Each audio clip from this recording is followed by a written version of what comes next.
of the 2017 World Para Ice Hockey Championships. As we take a look at Gangneung Olympic Park and some of the venues that will be used next year at the Olympic and Paralympic Games. Things starting to take shape here at the Gangneung Hockey Center.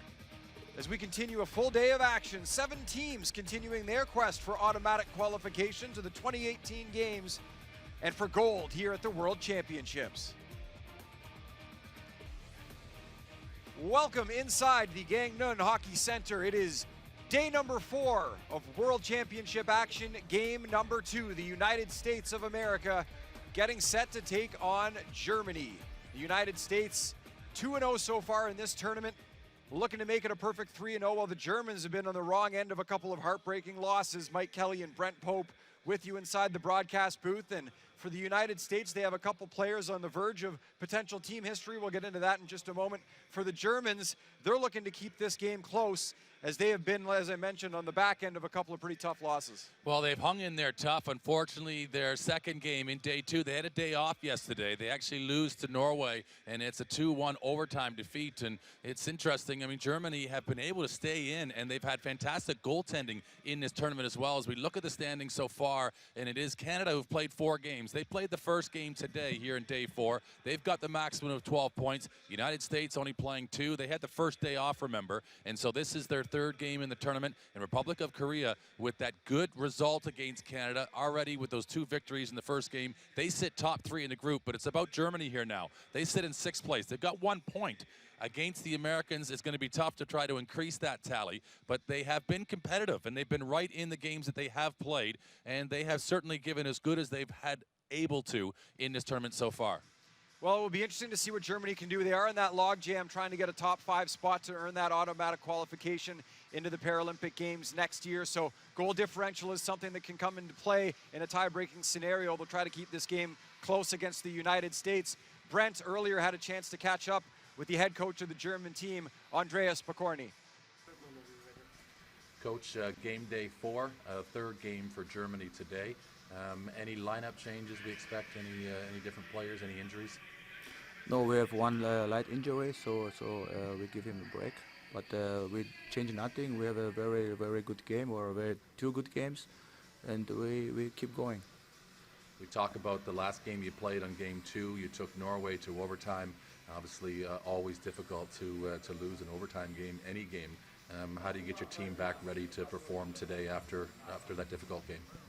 We don't have it, because for us was a very big point, I think, and surprise for us. But after that, when you watch the game, I think we was a better team, so we should win. But okay, we came up. We have a good sleep, good rest, and yeah, new day, new game. You had an off day yesterday as a team. Did you do anything special as a team to prepare for today's game?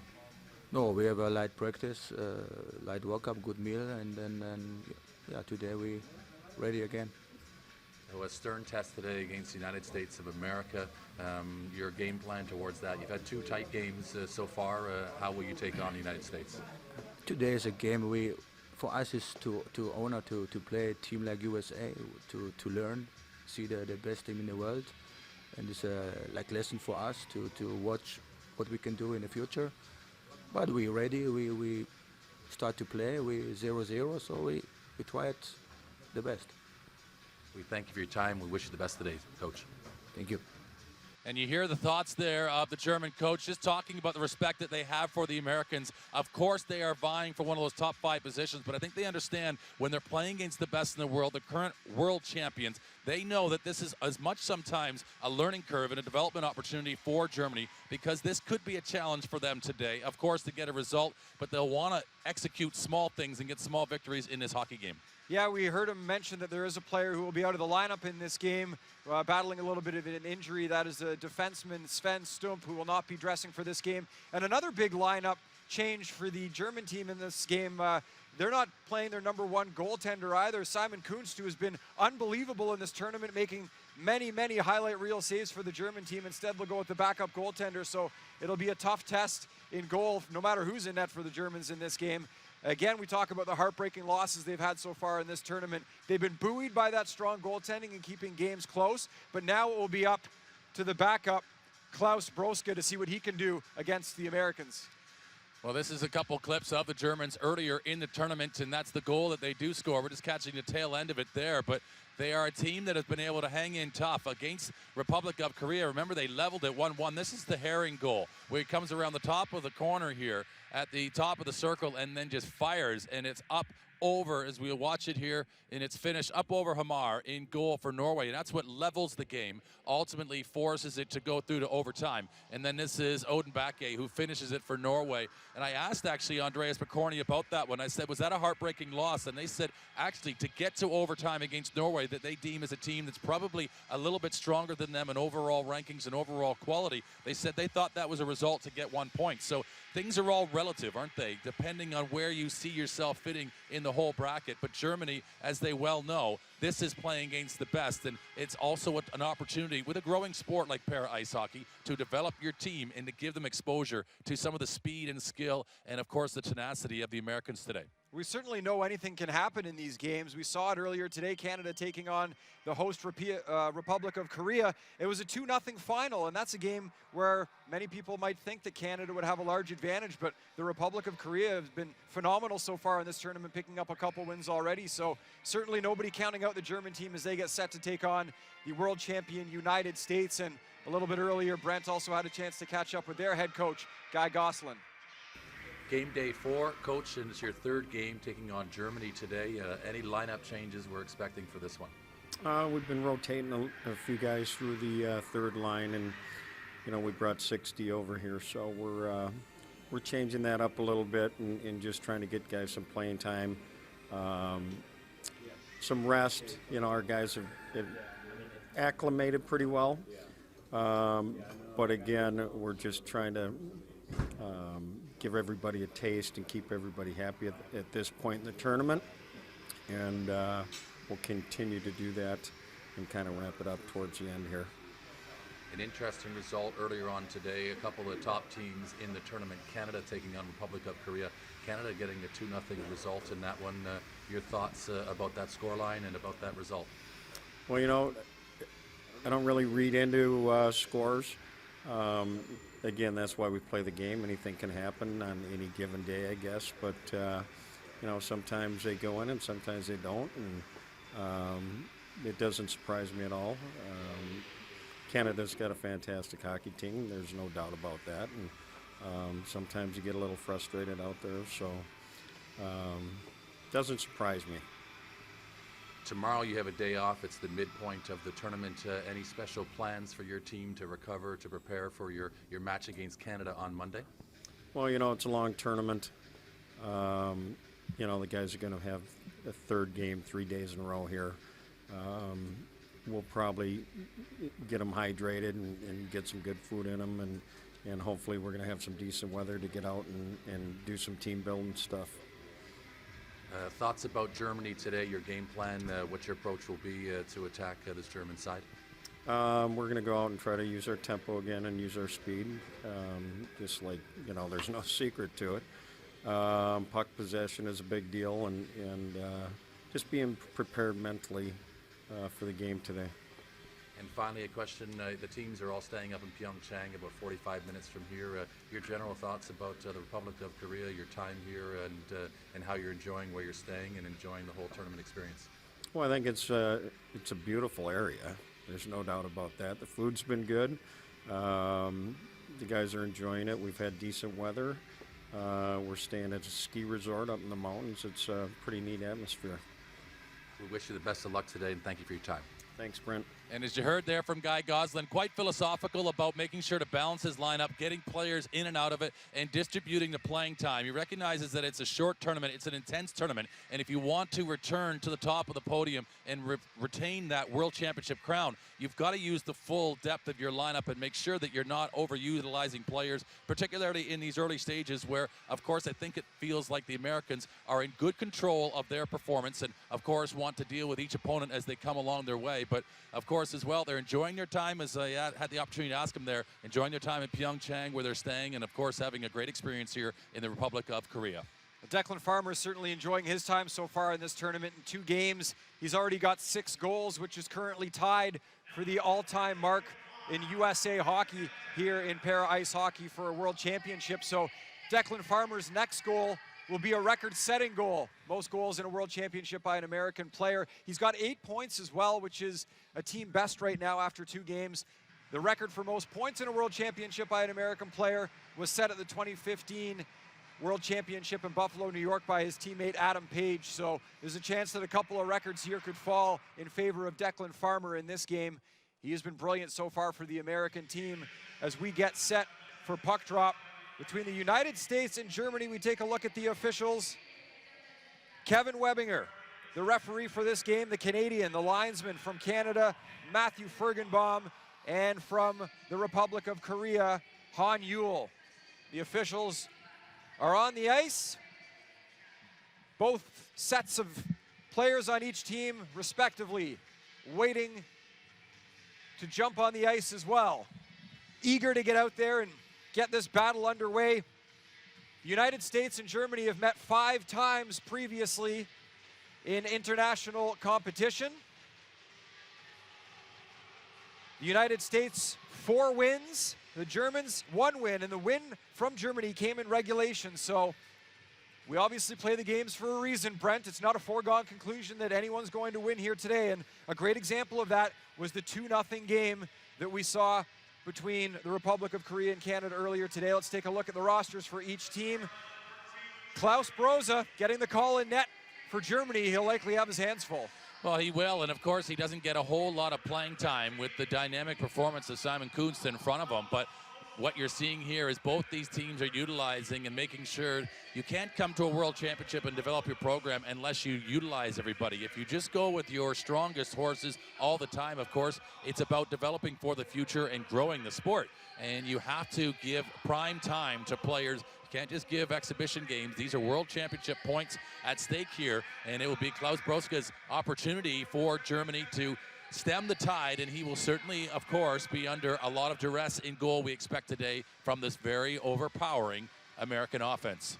Robert Pabst and Bernhard Herring, the goal scorers in the tournament so far for Germany. We take a look at the United States roster, and you'll see in this game as well, Bo Rickenbach getting the start in goal.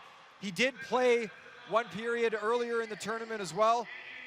2 periods, actually, of total time in this tournament. Hasn't faced a shot on goal yet. That's how good defensively the United States have been, but it will be Rickenbach getting the call here for the United States. Andy Yohe, the captain, checking back into the lineup. He was a scratch last game. Scratch for this game for the United States will be Luke McDermott and Jack Wallace. So again, that's just an indication of how Guy Goslin is trying to utilize his full lineup here. As you look at Andreas McCorney going down his bench, he's giving the full handshake there with his goaltender, that is Simon Kunst, who is there acknowledging him. And Andreas McCorney, very philosophical equally as well. Good to see the affection. And of course, you know, you talk about the journey these athletes take amongst themselves. I mean, they spend a lot of time with each other, away from their families, and committed to the cause that they are to play the best hockey they can in the world. And of course, here for Guy Goslin and his coaching staff to try to retain and remain at the top of the tree. And what a responsibility as well. Let's be reminded of Guy Goslin, who's in his first year as a World Championship head coach for the United States, with the late passing of Jeff Sauer, and so a real responsibility and big shoes for him to fill as well. So a real journey for all these athletes, a long ways from home, performing against the best here in these World Championship games. And there is the first start of the aforementioned Broska, and so we'll see what he has in store today.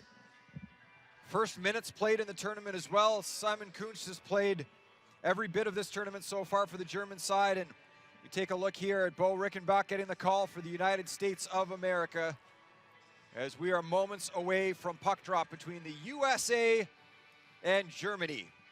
Before the game, American players keeping loose, playing some American football outside, tossing the pigskin around. And the Americans, starting with Roman here at center, we are underway, period number 1. And back to get it will be Pabst to try to control this puck initially, immediately, as you see the Americans so assertive and wanting to get puck down low, just like the Canadians do, and just try to see if they can't work their offense from below the goal line, stretch this German defense from low to high. and pulled them away from being able to defend Broska right in front. You see how well these players are able to block shots, aren't they? They're able to get in the way and defend a lot of these attempts that do come in and around this offensive area. And this now rolling out, this is Shaw's. Shaw's is a physical customer, enjoys that brand of hockey. We've seen what he's brought to this American lineup when he felt that he needed to level things out against the Italians. You saw Shaw's come out there just to try to become the equalizer out there. That is Germany, again, just trying to force a clearing play and end up taking an icing against. Well, some good early pressure from the United States, kept to the outside by the Germans. As we saw in the earlier game today as well between the Republic of Korea and Canada, the Republic of Korea did a good job of keeping the Canadians off the board for the first several minutes of that game. In fact, Canada didn't score until very late in the first period. And you can see the confidence start to build. So if the Germans can keep the United States from scoring early, although a great chance here from Farmer, their most prolific goal scorer, if the Germans can keep them off the board for a little while, they might be able to build some confidence. And here is the aforementioned Farmer, who has it again. As we talk about, he's got 6. It won't be a 7th on that shot. Is snared and looks very comfortable in doing so. And again, that signature glove hand that we have seen from the goaltending in this tournament, it goes up high and traps that sizzling shot from Farmer. And this here, it's Landeros who gets a pretty good rip at it. And then you see the first attempt, and then Farmer rolls in, and he has a second crack for USA. Well, Broska saying, say hello to my little friend, getting the glove up there, making the big save, keeping the Americans off the board early. And Germany, very resilient defensively. They've got great conditioning. It's not as if they tire out. They understand that they're going to have to absorb this pressure today. Just as we saw from the Republic of Korea against Canada, these teams find a way to adjust to the speed of these teams. As this is Farmer. Farmer is flirting, as we say, with that individual scoring record for the United States in one tournament. He's got 6 already, 2 hat tricks. That goes across to Roybal, goes right through his sled. And now Farmer will pick it up, and these two pretty much just, when they have the puck in their possession, they are able to create and shape the play as they might like to, as here comes Farmer all the way back, and you'll just lay it off here to Landeros, and Landeros, look at him go. He's found some room down this right side. He'll look to see just what his options are. He's in a gorgeous position there. And can they elevate it up in time? I think he's got it in his sled. Nobody can quite find it, and it's a well-cleared play by Germany. Bit of a log jam there in front of the German goal, as getting out of the zone right now is Landeros. So onside is Brody Roybal, as he'll take the puck back into the offensive zone and circle around. But a nice play to close Roybal off the puck there, and Germany able to clear it. And Vede just coming in, trying to engage the Americans. And that pass was rather hopeful. It may just be recovered. It's a good job by Herring. Herring, the goal scorer in that game against Norway, leveled proceedings. And then, of course, in extra time, Norway, there's a penalty coming here. It's going to be coming against Germany. And that's what happens with that puck possession, doesn't it? It ends up forcing the defending team to have to reach in, and that extra effort has caused the penalty now for Germany, and they will go to the box. Looks like a holding call, as we'll see here. Landeros getting into a dangerous scoring area. His shot, he can't get it over to that left hand. If he gets it on the left side, he's got more of a clear shooting lane. He takes the shot with the right hand, and it's blocked in front. Into the penalty box is Bernhard Herring, the 25-year-old from Dresden, Germany. And the United States have a power play here, a man advantage opportunity, and the Germans will be hard-pressed to keep them off the board here. The Americans with that 9-1 victory over Italy, and then the 7-0 scoreline over Sweden. As we remember, they were able to score quite quickly in the game, and we saw it again here with Canada. When they can't score immediately and have the opposition team on their heels, well, the other team obviously grows in confidence. So this is an important power play for U.S. to get themselves offensively activated. No question, you see the momentum start to build when you can score, and a great opportunity there for Roybal. He sends it wide to the net. We saw it yesterday with the Canadians. They scored early and often. They ended up putting up 17. The Americans, they were able to score in bunches as well in previous games when they scored 9 and they scored 7. And they'll look to do so here, as we're almost 4 minutes into the first period and nothing by the goaltender Broska so far. Well, and I think just some of the accuracy right now from the Americans is just leaving a little bit to be desired, but they'll try to feed it down low. Landeros gets it back. Landeros, if he gets some room, he can jam it right up there, but it's a great clearance from Germany. And I think as you look at just the way they approached it, the Americans, they've had a few looks, but they have been a little bit misaligned, haven't they, with just having their shooting sights with absolute perfection. As now they come again. This is Declan Farmer and Roybal, always with speed and just making life difficult for any defense that they play against. But it's a great clearance from Germany. It's one and done as they send it the length of the ice. Nice job of shot blocking there as Frank Renhack going off the ice now, one of the better forwards for this German team, 27-year-old from Hamburg. He's been playing this sport for 15 years, so he's a veteran of the game. He knows what he's doing out there, and a really good job so far of clogging up the lanes by the Germans in front of their own goal here on the penalty kill. 20 seconds to go here as we have a stoppage in play, and it looks like the face-off is coming outside. Well, here he is, Farmer again. He is still a teenager, not yet 20 until later in this year, but he goes right across there, and I think that one just gets smothered up. It actually comes around, rather, that shot around the boards, but you just see the speed they're able to create down the wings and just drawing the defense out, and they're actually still quick enough to get around the corner and get right to the nets and create difficulty with every opportunity they attack in the offensive zone. But it's back live again, and the Americans in behind their own net and just stationary right now, just awaiting for a passing stick in which to try to find. They can't at the moment, and their passing game is just a little bit still needing to find its true form. They are capable of moving the puck, but right there you see a passage just a little bit behind the intended target, which was McKee.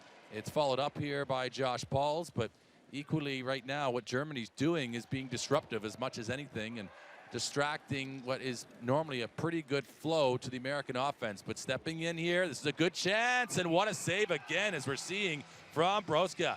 It's a fantastic glove hand, and he might be picking right up from where his teammate left off.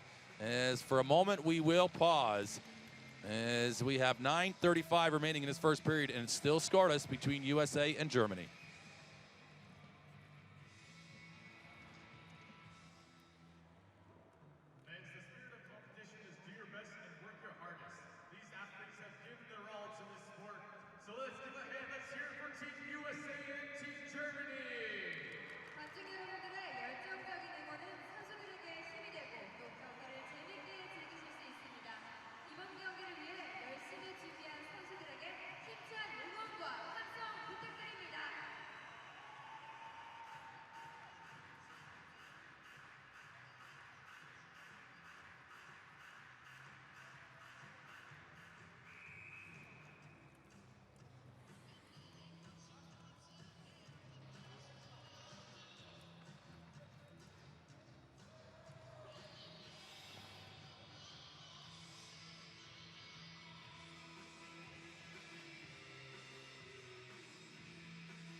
And Germany spending the majority of the just over 5 minutes played in this first period in their own end zone, but they've not been breached as yet. As new blood in goal is Klaus Broska getting his first opportunity for playing time, and this is the break for Germany. Are they going to go? And they're going to be able to get away from the backtracking effort here from Farmer. They get a shot in, but Reichenbach makes the save, and that was Disfeld. And Disfeld, of course, you could sense that he was feeling the heat of the American defense breathing down his neck, but he did get a shot off. It's now back. Landeros the other way. Landeros is looking potent from there. What a save, as again it's going to be a denied chance here, and that's outstanding work from the new German goaltender as he is putting on a show and the best defender on the ice right now for the Europeans. Well, we'll take a look at the shot block here, and off to the races is Bas Disfeld, the 41-year-old. He's speedy, but a great back check. He does get a shot on goal, but there's not much on it as Tyler Karen coming back with a great back check, and then a good opportunity at the other end for the Americans as well. But Klaus Broska, don't tell him that this is his first appearance at the World Championships. He's looking like a veteran right now, the way that he's playing so far. We're still scoreless 6 minutes into this hockey game. And as you might expect, of course, the goaltending position, so pivotal in para ice hockey, can be the difference in a score line, and always difficult to tell what could have been. we only can measure what has happened out there. But all we know right now is that Germany have kept this scoreless, and they've made another great save, and there he is. And he's been able to flop and time it so well, and that's the real art, isn't it? Because they're in that sled as he gets himself back upright on his skates there, but then often as well has to slide across and try to corral these pucks just laying across the face of the goal. And a really good job. Watch the top hand just snaps down like the mouth of a crocodile and closes it up, closes any kind of gap there. A very nice save by Broska, 45 years old. Said before the tournament his goal is to compete at the 2018 games in Pyeongchang, and Germany can do so automatically if they finish top 5 here. Broska doing everything he can to make sure that happens and his team picks up points. And it's a good look at Simon Kuntz there on the bench as he's the player standing up beside the coaches, and he, of course, as generally the case is between goaltenders, they encourage each other on. Of course, it's a healthy competition for playing time in goal, but ultimately, you know, if you're both playing well, the team is better off and the team benefits from it. And of course, it's all about the team and about the opportunity here. Renhack is going to get a little bit of a break. He comes off the ice, but maybe Renhack doesn't receive that in flow. He has to get started again after he loses a little bit of his momentum. And it's always dangerous when that player comes on, the possibility of too many players on the ice. But it's played in by Disfeld, and Reichenbach has probably received the most attention in the American goal of any of the games that they have played so far in this tournament. Renhack coming off the bench there, so he didn't have a lot of speed behind him. He got the puck, he was stagnant in the neutral zone, and as a result, it wasn't difficult for the Americans to come back and force a solid back check.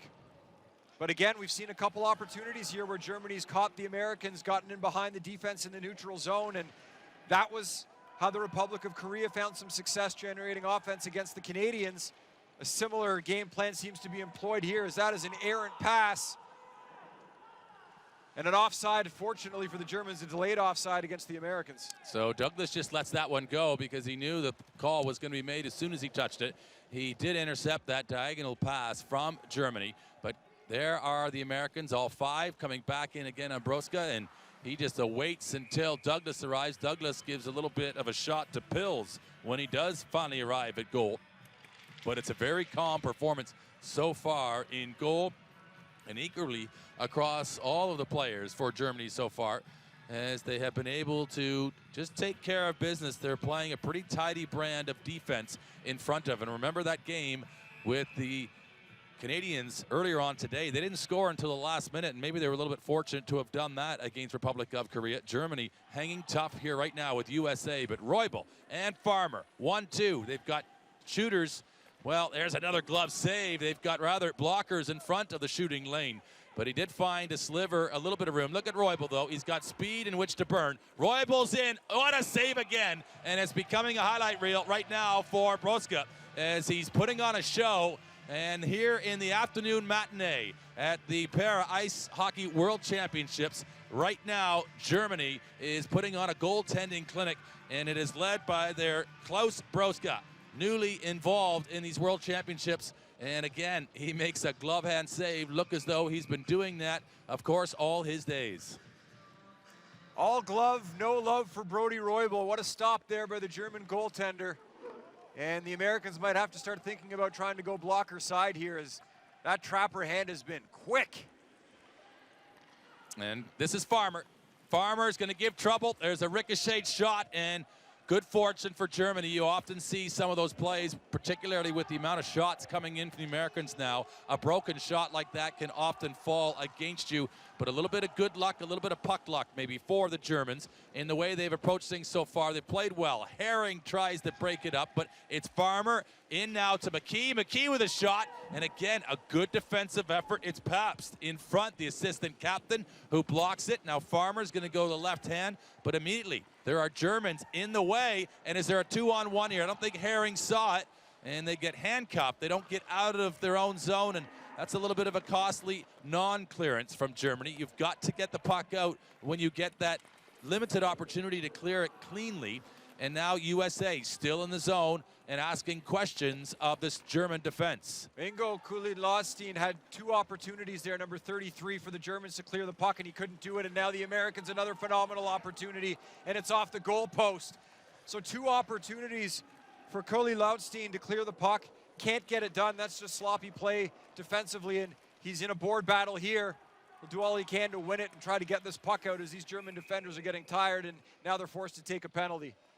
Yeah, I think it's going to be a roughing call and in behind the net. I think Pap's just taking exception to probably the pressure he was under. He ends up clearing it around the boards, but maybe finishes high as he does clear it. And so there, a moment for all of us to take a breather as it is still scoreless with 5:25 or 24 officially on the clock.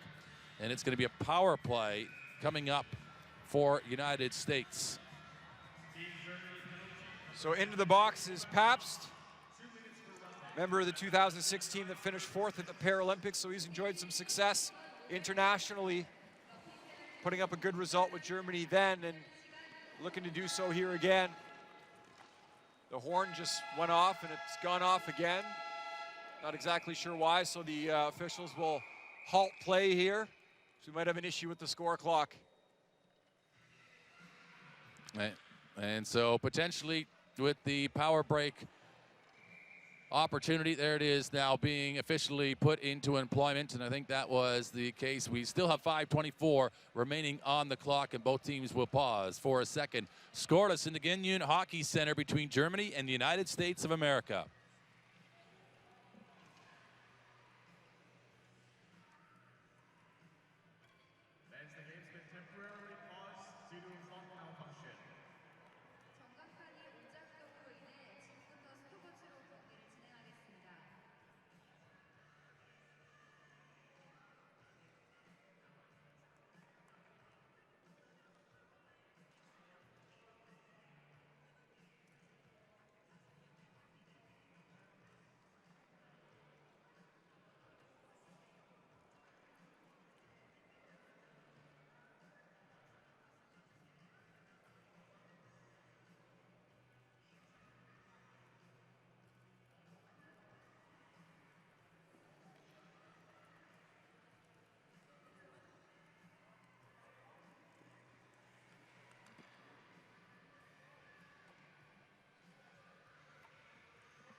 It's the power play for the United States, and they don't need any more encouragement to get shots in on the German goal. They certainly have been peppering it, but they've not been able to, of course, get a goal on the board, and that's unusual, the way the Americans have been able to tally in this tournament. So perhaps for 2 minutes, I think it's officially going to be called roughing, but this you would really not want to bet against the Americans finding a way potentially with this man advantage. Well, the Germans will be in tough enough all game at even strength trying to keep the Americans from filling the back of the net. You take 2 power plays here in the first period, and you're just digging yourself a hole that's going to be tough to get out of as we take a look at Bo Rickenbach, the American goaltender, the backup getting the call here in this game. Officials explaining things to the coaches and why we had the stoppage in play. We believe we had a bit of an issue with the score clock, and everything seems to be rectified now. So 2 minutes on the clock as they reset things. The United States will have the full 2-minute power play when the puck is dropped, once this all gets sorted out here. But again, keep an eye on Declan Farmer, number 16 for the Americans, the most prolific goal scorer. He's just 19 years of age, and already he is their leading scorer all time in World Championship play. Remarkable when you think about it at just 19, what he's done for this country already in international hockey. Well, you think about it, Ulf Nielsen, who's 52, who plays for Sweden, as right here might be a jam shot from the Americans. I think it is, and it's the backhand from Farmer, and that is the gorgeous goal that will set him alight as the lone World Championship record holder of goals in a tournament, as Declan Farmer, I'm pretty sure that was him, as we'll watch one more time. Number 16 punished the back of Germany's goal in a power play. So Declan Farmer with his 7th goal of the tournament, as you mentioned, is now the all-time leading goal scorer in a single tournament for a hockey player from Team USA. And there's still a lot of hockey left here. We're only in the first period of the 3rd game, so Farmer breaking a record that he had tied at the 2015 World Championship in Buffalo, New York, and he's got a lot of time to add to that record. It's also his 9th point of the tournament.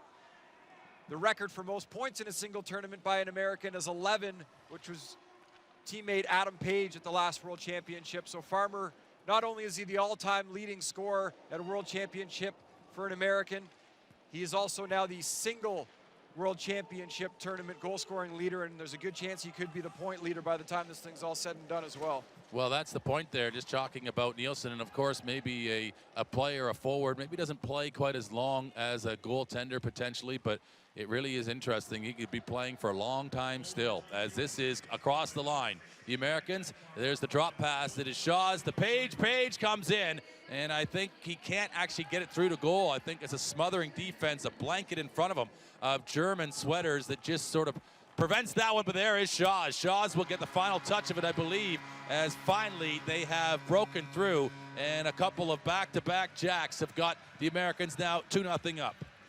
Just some incredible passing here by the Americans.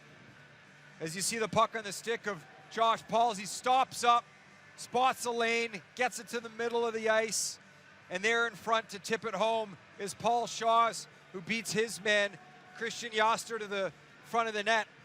It's a great job by everybody involved in the United States there. Great passing, great net front presence from Paul Shaws, 28-year-old from Buffalo, New York. He plays a gritty game. We saw in the Americans' last game, he took a penalty, took a 10-minute misconduct actually, so he likes to get involved physically, but not only does he have those tough hands for the physical game, he's got soft ones as well. His favorite player, as you referred to, is Brad May. And of course, well, that was an indication. Brad May capable of scoring goals. He would go to those difficult areas, but of course, in case if you haven't been watching, he could take out the unnecessary elements of the game if needed to as well. And this now a 2-0 lead for the Americans, going to those dirty areas and getting the full reward.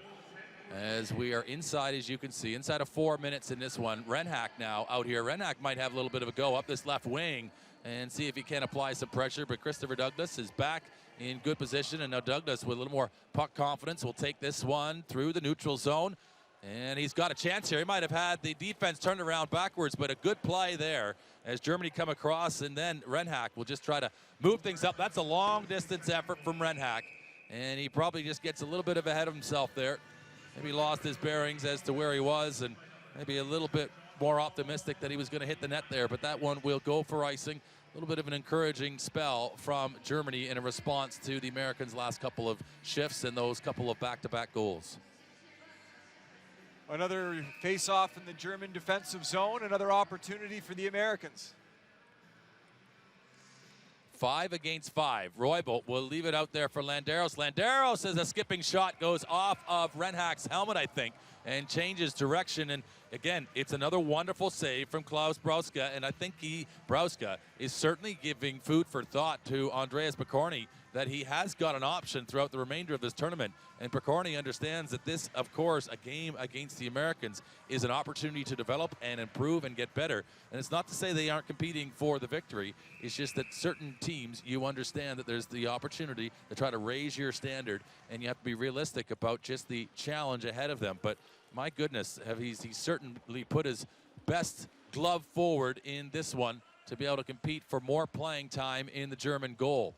As Landeros will come back and reload, he recoils across to the neutral zone, and he's going to try to get to the front there. Down again. Dangerous part is once you are fully committed, Landeros is in front, and Landeros is alone long enough, but that low shot is not going to breach Brauska. It's got to go high and up under the crossbar, it looks to be, but a tight angle in which to elevate from there for Landeros. It's a great opportunity in front of the net as Landeros gets an initial opportunity. It's stopped, but he does well to stay in front of the net. He doesn't fly by the goal, and he's got a great chance. It's quick off his stick, which is always a good idea, but he's unable to elevate, and covering the bottom of the net of that net well is Klaus Brauska, who is certainly making the most of his opportunity here in goal for Germany. And Germany win the faceoff. Oh, it's a good reverse, but maybe not fully read by the German defense out front for Roybal, and he will punish the back of the goal. And Brauska a little bit frustrated by that. That was just a misassignment potentially there from Germany, as maybe a little bit of a play that was cute, didn't quite get executed, and just sniffed out as Brody Roybal like a dog on a bone. Well, that's a play where the German team has every opportunity to get the puck out. They have control of the puck, and just an unnecessary play, blind pass behind the net. no idea who's going to be there, if a teammate's going to be there. And just because there's some traffic in front of him, he decides to go behind the net. It's a turnover. Roybal does well. He sees as soon as that puck's picked up behind the net, he needs to get to a place in front of the net where he's got an open opportunity. He does. He buries it. 2-0, rather 3-0 United States. The intensity of the Americans starting to tell here, as there's only so much that you can weather as they continue to come and continue to pound the German goal. And you can see how prideful Broska was and the way he has performed so far in this game. He really felt that maybe his defense there, as you say, didn't quite have his best interest in the way that they executed that defensive zone face-off. And that is a part of the mental fatigue that comes with having to manage so many shots in a game. But this is another face-off. The Americans with Farmer. Farmer the offload, and there we see Andy Yohe for the first time. He didn't play in yesterday's action, was given the opportunity for a day off to balance the lineup, and now he's back out there again as McKee tries to go backside. Roybal, right now it's like a walk in the park as he's gone around a couple rings, and he might just ring right around the rosy here one more time for a potential shot, as Roybal is just going to bank it potentially off of a German defender and then try to be the first one to gobble up what was the available rebound. Well, the Harlem Globetrotters have stars on their jerseys, and so does this American team, and they look like the Harlem Globetrotters there, the way that they were going around and around and around. And Roybal is certainly a very capable and creative stick handler, forward from Melrose Park, Illinois. He's been playing the game since the age of 7. He's only 18 years old, but he's a veteran of the sport. He won gold at the Paralympics in Sochi. He's a member of this gold medal winning team in 2015 at the World Championships. Just a kid is Roybal, but so are other players on this team. Jack Wallace is 18 years old. Noah Grove is 17 years old. We talk about Declan Farmer, the 19-year-old. A lot of teenagers, very capable players who have been playing the game a long time, and they provide a lot of energy to this team. This is Roybal. He's got a chance down the left wing. He's got enough time, you think. He is not able to get it around as he just loses the handle. He's been able to draw a penalty, though, against him in the process, and that's what speed does. As much as he doesn't finish as well as he would have liked to have in that instance, he draws the attention of the German defenders, and he has forced a power play. But look at him again. He is able, just more than any player we have seen in this tournament, and maybe Young Siwon from the Republic of Korea, just break away from defenses and separate himself in on the German goal. It was actually Roybal that takes the penalty, and it's tough to see there. I don't know if contact. He did get an interference penalty as we hear the PA announcer. I was going to say, I don't know if he made contact with the goaltender, Broska. I suppose that he did, and that's why he gets the interference penalty. But if there was contact, it certainly appeared minimal, and that's a bit of a tough call for the American side. Yeah, a little bit of a surprise call, as you can tell. That goes into the bench area. You got to be careful, and that maybe because it's gone into the bench, it's not going to be a delay of game, but it certainly looked as though maybe Brody Roybal had attracted the attention of the German defenders, but of course our vantage point wasn't the referees, and looks as though he had some incidental contact with Broska in goal, so that'll change momentum a little bit, because it looked as though Roybal was like a runaway train and everything was going his way. But now inside of the remaining minute of this first period, it's a power play for Germany, but they've not been able to win this face-off, and they haven't applied a whole lot of pressure. And when they did lose it, Shaws will be the first one to it, and Shaws just as eager as all these Americans to have the puck on their stick, and he'll just keep it inside the zone. He thinks if he holds it on long enough that he might be able to find a crack in this German defense. Landeros with a shot short side, and it will, for the moment, stay out. But is there another thrust from America? They're shorthanded, remember. And it just gives them more license, it appears, just to take a chance as Herring will be just as happy to shovel the puck into the American end zone. And Karen is now met up with Herring, but Herring is really on an island. He's the only player forward, as this will finally be cleared again by Landeros, and those last few seconds of the first period are going to tick down. And then Shaws comes in for a little bit of extra there as he spikes the puck and maybe just gets a little bit of a point to make there with Pabst, and Or Paps had that roughing call. I don't know if he got involved with Shaw. Shaw's coming across to discuss it with the Canadian official, Kevin Webinger. But nonetheless, it was a slow start for the Americans as far as on the scoreline. But then they pick it up with Farmer, Shaws, and Roybal, and ultimately a very productive period for them. A period they dominated a majority of, 3-0 after one.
Back inside the Gangneung Hockey Center, it is 3-0 the United States of America, leading the Germans after one period of play. And we saw some penalty trouble there by the German team in the first period. And in the end, the Americans end up scoring 3 goals in that period, although Germany will start the second period on the power play. Well, they get that power play. We were a little bit curious as to how it came about. It was Roybal who drove to the net. We thought he had turned the corner and probably got a slash or a little bit of a hook on him, but it was deemed by the Canadian official that it maybe got a piece of Broska on the way to goal. And really, you got to feel a little bit for Broska in goal because he was so fantastic throughout the first sort of 9-10 minutes, and then those last 3 goals make the scoreline rather flattering maybe to the Americans, but maybe it's a pretty fair result because Broska made some incredible saves in that opening period. We'll have a look here at the highlights of those opening 15, and this is his first experience in the tournament so far. It really was a special start for him today. He looked great in the first period. We know about the glove hand of Simon Kuntz, the starting goaltender, the #1 goaltender for the German side. The glove hand here from the backup goalie, the goaltender who's normally the backup goalie, has been great as well. And an opportunity here for Germany to create some offense as it was Disfeld getting a breakaway chance off the block shot, unable to put it into the back of the net, but many great saves by Broska here in the first period. He did everything he could to keep the Americans off the board for a considerable amount of time. It wasn't until about midway through the period that the Americans finally did find the back of the net. And it all started right here. Declan Farmer, who else? His 7th of the tournament, a record-setting goal for the American. Well, they're just so opportunistic, aren't they? They just, if you give them a chance, particularly from out behind the goal, this is, again, a one-handed backhand.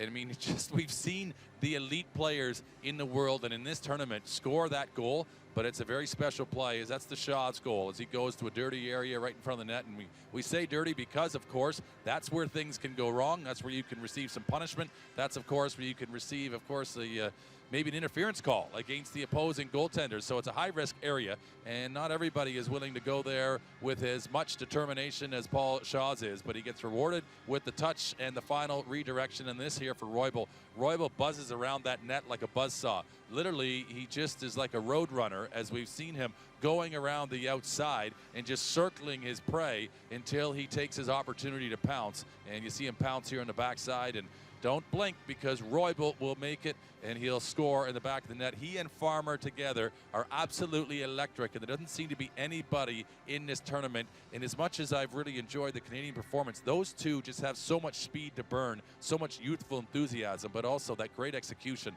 They really are a joy to watch, very entertaining in the sport of para ice hockey. We'll take a look now at the statistics from period number 1. The shots heavily in favor of the United States of America. 8-6 was the total in the first period. A good period, though, by the Germans. We heard from the coach before the game, and he said this is more than anything a great learning experience to play the best country in the world. The United States, winners of 6 straight international tournaments. So I think even the coach understands that a win might be unlikely in this game, but to put up 6 shots on goal in 1 period, that's a pretty good result for the Germans. They had some great goaltending and some great team defense as well, as the Americans had a number of more shot attempts, but some great team defenses. They blocked a lot of shots the Germans did in front of the goal as well, helping out their goaltender. That's one of the things that we aren't recording or maybe don't have a monitor of, is the actual shot blocking. But you remember, all the players, of course, are on that same height, and they are able to get in the way of the shots that do come. They just find a way to get in that shooting lane, and every player seems equally applied and is willing to try to do that to prevent, obviously, the goaltender receiving any more traffic. And of course, as well, those shots that go high, elevated, generally are the most difficult for the goaltender to save. But saying that, we see the glove hands on all the goaltenders, and the majority of them in this tournament are so prolific and so well used. You know, they are just as capable of making the saves even if their teammates don't block them. But some good work from Germany. They certainly were applied and trying to give the best effort to keep this scoreline manageable. And they'll have an opportunity with some power play time still as we go into the second period to potentially get an early goal and try to reverse their fortunes in period number 2. The score sits 3-0 USA over Germany after 1. More from the first intermission when we come back.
Welcome back.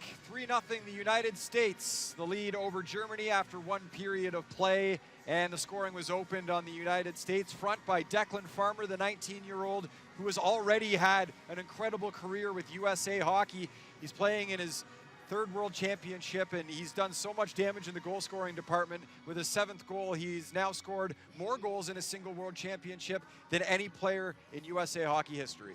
Well, it just is. It's its own story, isn't it? And, you know, actually a colleague of mine back in 2015, it was Taylor Lipset, the former USA player who had the joint record with Declan Farmer, both of them on 6, but this is the now new record, 7, as Declan Farmer comes out on the backhand, and we talked about it. It's the one-hand backhand, and these players, just a few of them, there's a handful, you can count them on the one hand really, that have scored like that in this tournament, and it's just such a capable shot. But you just see that they just seem to have every trick in the book, don't they? Every opportunity to score, every which way to try to score, they seem to be able to find it. And Farmer, just when you think that maybe he's coming out on the wrong hand there, is just able to get it, and he just puts it in by about 3 inches under that crossbar on the far side, and I think it just touches inside the post as well. But it's just so precise, and of course, you know, it really is a defining moment for him. It really does punctuate, and it does give us the impact that, you know, he is that masterful in his skill set and what he's able to achieve on the ice. 7 goals, 2 assists now in the tournament for 9 points. Again, the American record for most points in a single tournament came in the last World Championship. Adam Page, he's got 11, so Declan Farmer likely to eclipse that mark as well. And another milestone awaits him as he now in his 60th international game for the United States is sitting on 99 points. So the next point will be number 100. Phenomenal stuff from Declan Farmer, just a kid for the United States, and he has been brilliant so far, a big reason why they are where they are in this tournament. Well, the interesting thing, you talk about all the teenagers that are in this American lineup, and you look at the youth and how they continue to keep developing talent.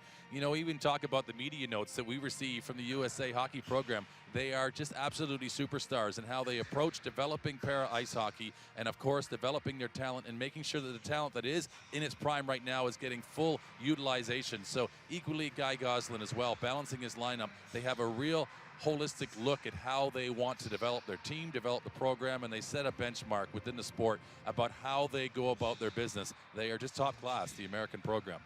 Germany will be in tough to try to keep this score close again in the second period, but as we mentioned, they will be starting the period on the power play.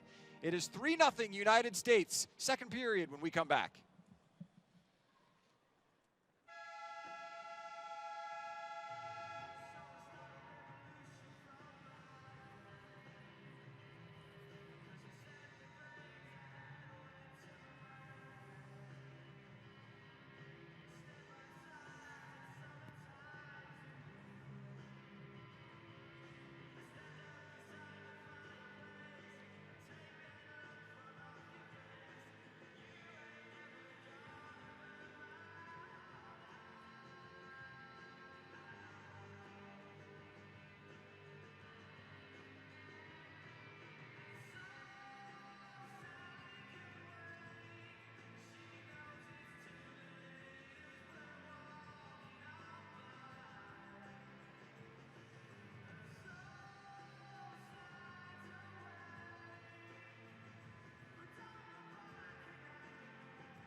Ladies and gentlemen, please welcome back Team USA and Team Germany.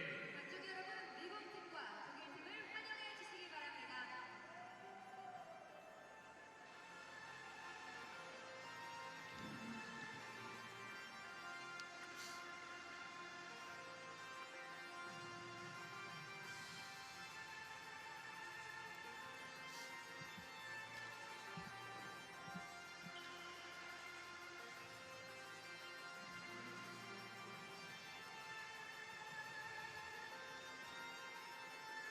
Welcome back as we get set for the second period. The United States 3, Germany 0. We take a look at the ice time leaders from the first period for each team respectively. For the United States, it was Nico Landeros, 9 minutes and 50 seconds.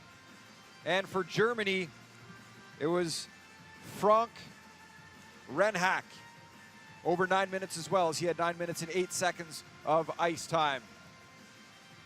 Getting ready to drop the puck in about 30 seconds time on period number 2. 54 seconds of power play time here for the German side as they'll look to try to get on the board here and keep this game close and build some momentum going through to the rest of the second period.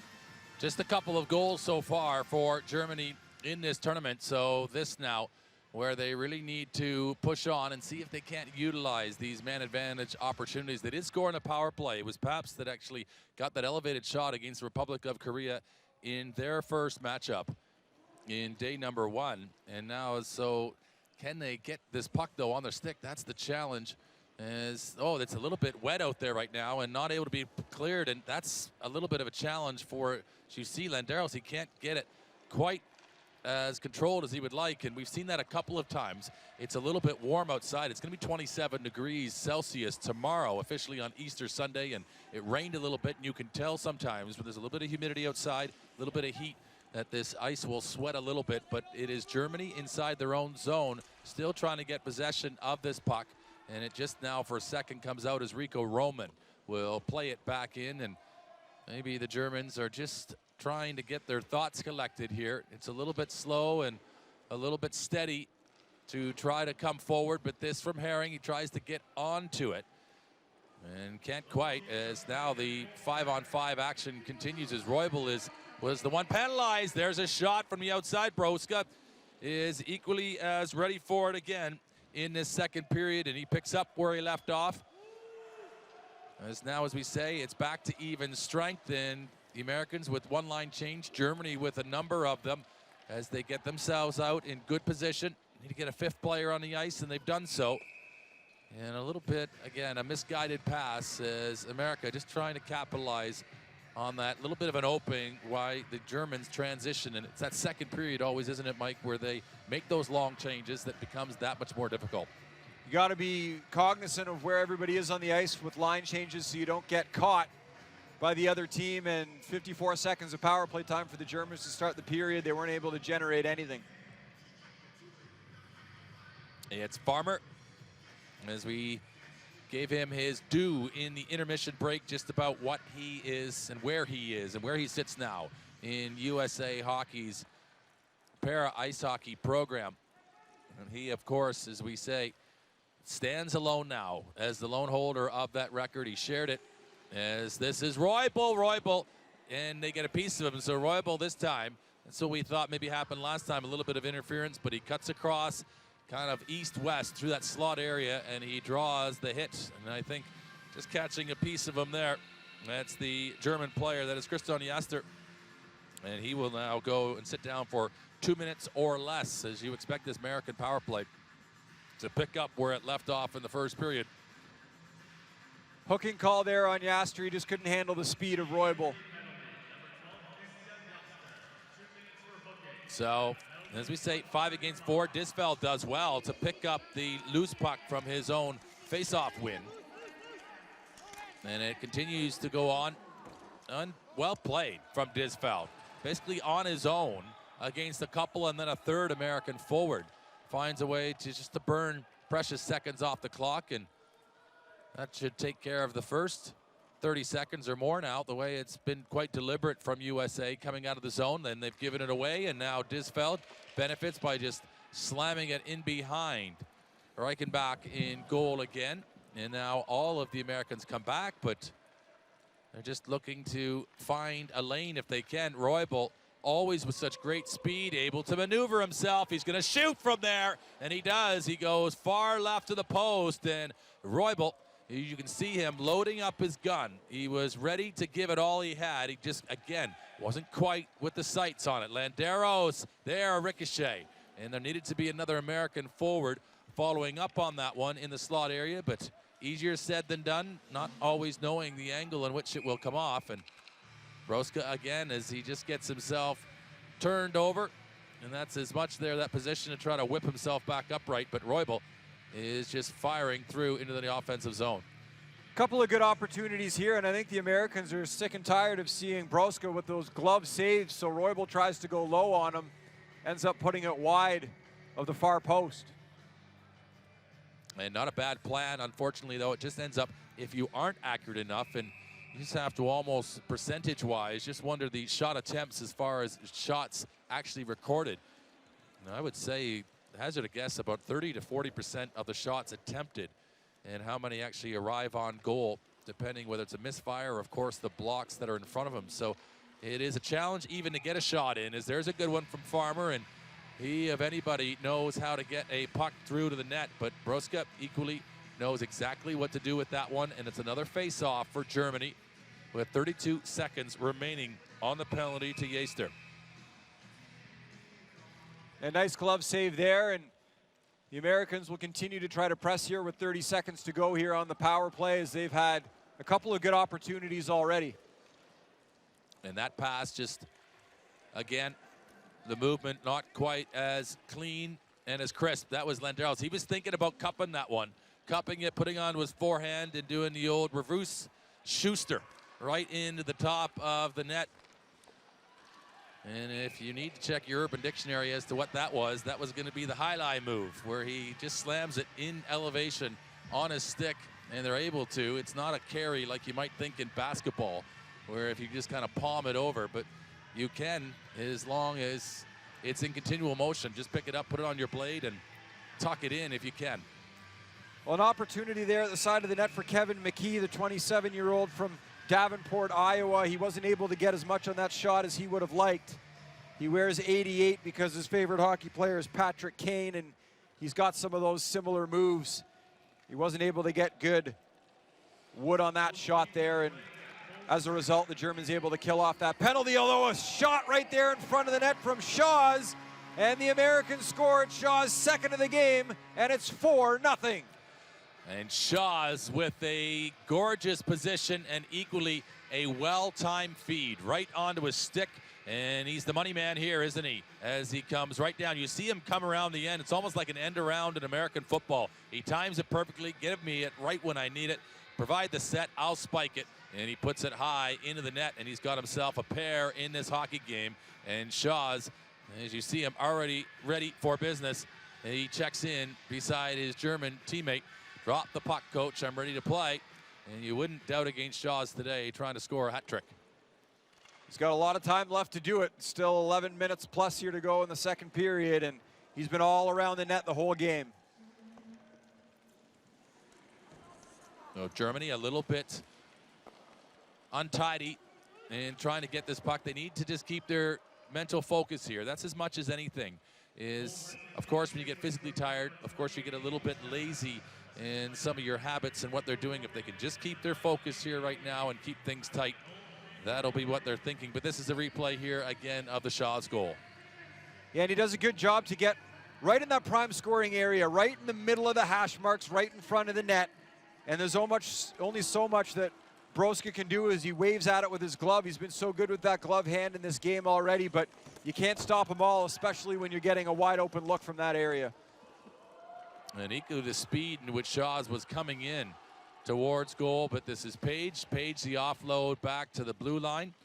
And now a little bit more thoughtful are the Americans as Pauls puts that forward, and maybe they can prevent this from being icing, as Germany are going to get to it. But even though they're in a good position, it will in fact go for icing. And there was a real speed race going on, and Cooley Lowenstein was trying to get there first.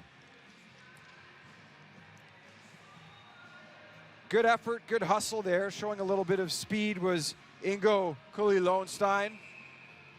Call him law firm. He's got a lot of names. He's 24 years old, and he's a terrific player as well. He started playing the sport in 2013, and he's a speedy player.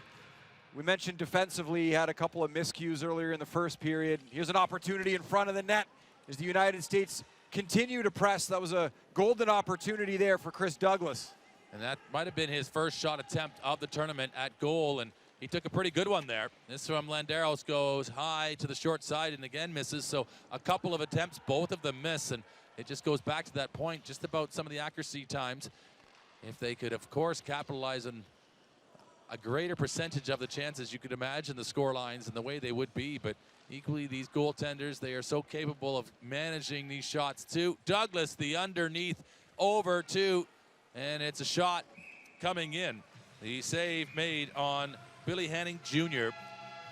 as he's in the lineup today in favor of Wallace, as we for a moment will pause as USA have a 4-0 lead over Germany. We're in the second period.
even strength action.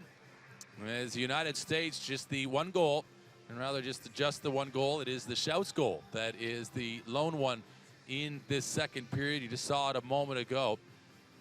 As Broska has been great with his numbers. Simon Kunst has an 89.47 save percentage, 1.91. Those are great numbers for the German keeper, but he gets the day off today. And Broska doing his job. A little bit of a different opponent, though, the United States of America. But they have done exceedingly well, killing penalties and, of course, hanging tough and making sure that the scoreline is respectable, as Herring will just strip that puck from Landeros, and then Herring just senses that Landeros is breathing down like a runaway train behind him. So he says, I'll just maybe put that puck in the corner and retreat, and they'll hang in the neutral zone and be ready for the American return. A lot of ice time, a lot of puck time right now for Christopher Douglas from the United States as he tries to make a central feed, and he keeps this play live. So again, that philosophy from Guy Goslin, getting as much playing time for all of his players and all the personnel, making sure that the next wave of talent is, of course, getting that World Championship experience. Hanning Jr., one of those players as well. And now you're seeing, that's Noah Grove, number 3. New prime time on the ice for these players as Landeros is going to go wide. Again, big bodies from the Germans getting in the way. Nothing is easy. And the Americans, again, are having to work quite hard right now, going up and down the ice, kind of turning in a little bit to a track meet, but they're doing a lot of running. But are they, in fact, getting a lot of return for their efforts? That's been the last shift or so, but this now Grove across, throws on the brakes. And Karen for the Americans. Grove, that's a clever play. He goes right to left.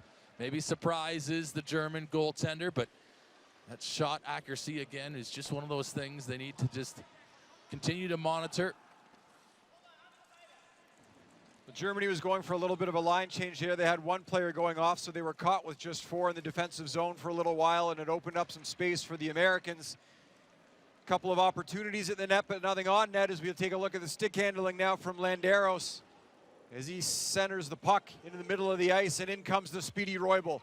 Roybal on his own, and you see again a shot attempt that goes wide, and that old saying that you miss 100% of the shots that you never take. Of course, you miss 100% of the shots that don't hit the net. As here come the Americans one more time, trying to, of course, make amends for some of those miscues. And it's going to be Roybal who gets there first. He goes hard into the boards, and now the stick's getting up, and now maybe a little bit of frustration potentially from some of these chances that haven't quite been fully utilized by the United States, but Germany doing well just to hold their guard, hold their nerve, and not giving up a whole lot easy. There's no real inside looks that are being given and afforded to the Americans, and I think they well know, Germany, very methodical in their approach, that they can ill afford that. They know that they'll be exposed if they provide that type of risk and vulnerability. But Farmer with a shot, and Broska again with another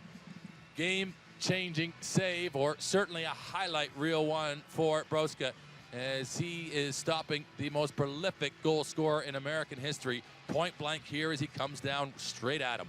That's a wide open look for Farmer, and he buries often on those kind of shots. So a testament to the skill of Broska, who's able to get the big glove up there. And I don't know if he and Simon Kunst just share a trapper, because that thing's been magical for the German goaltenders in this tournament. And Shaw's, you remember, he's on the cusp of potentially a hat trick here. He's got the 2, 1 in the first. He's got the lone goal in the second period. And will they, rotating this line here, just rotate out of the corner, looking to cycle, all sorts of movement from the Americans, as now Shaw's is on it, and he is showing us some flair, isn't he, with his skill and his speed, equally his stick handling, and of course the scoring of the 2 goals. We saw yesterday some of the heavy work, some of the heavy lifting going on, as he provided maybe a little bit of a physical element, and I think more than maybe just a little bit. It certainly did just remind the Italians that that was within the locker and within the bag of tricks of the United States, if in fact they wanted to go and play that way. But here comes Adam Page, a little bit quiet in this one, Page, but he'll take a shot there, he scores, and just as you say it, that is an absolute dart to the bottom of the corner, and you talk about a player getting a shot off before you can even expect it. That was a delivery from the American Adam Page there and a half. Well, it's a nice shot by Page to try to catch Broska off guard, but this is a stoppable puck, and you saw the reaction right here from Broska afterwards as he slams his stick into his pad. He knows he's got to have that one. He's made a number of terrific saves in this game, as you see some of his teammates now skating down towards him to pat him on the pads and say, you know what, you bailed us out so many times. Don't beat yourself up too much about that one, but that's a shot that has to be stopped, and the Americans now have 5 with 5.5 to go in the second. So a long distance call, unfortunately for Germany, cannot be answered, but it certainly was connected by United States as Pauls is in, and now all of a sudden there's back-to-back scoring as they have an even half dozen on the board, and Josh Pauls exposes Broska, and you wonder if he's just a little bit mentally deflated still from the Adam Page goal. Well, confidence is a fluid thing. It goes up, it goes down, and some great dangles here by Pauls. Great moves there by the defenseman as he gets in close, and that's a shot that will often go in. And Broska, you would have liked to have it, but you can't fault him too much. But you do wonder, at the start of the game, he made a number of terrific saves as it took the Americans a while to score, and he had a ton of confidence. Once that long shot from Page went in, you wonder how he's going to bounce back, and right now he's just slumped in his goal, leaning against the post. The body language tells you everything you have to know as he's a little bit deflated down there in goal. We'll see what happens on the next shot here from the Americans, which looks like it'll be coming soon. And it's turning into a track meet right now, but the Landeros was looking to do the hurdle, but couldn't quite get over his teammate there in that instance. And it was Noah Grove who was already in a position as two of those were going to be like ships in the night crossing, except they didn't quite have the coordinates of each other. And they found a little bit of a touch, but yes, you talk about now United States with greater speed coming through. They have found a way in which to navigate and just find a route through to goal. And there's a penalty now coming up against Germany as they just held and I think contained possibly an interference call. As once it's going to be touched here by Broska, it's now being assessed, and looks like maybe it's a holding call on the arm. So 4:11 remains in this second period, and it's a power play coming up for the Americans as Germany being penalized. It's 6-0 USA over Germany in this second period.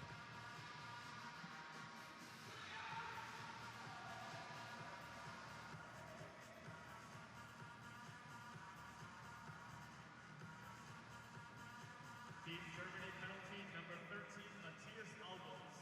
2 minutes for series. Time of the penalty, 10:49. 공격팀 13번 마티아스 알바네스 팀 페널티로 비공간 타자. 페널티 시간 10분 49초.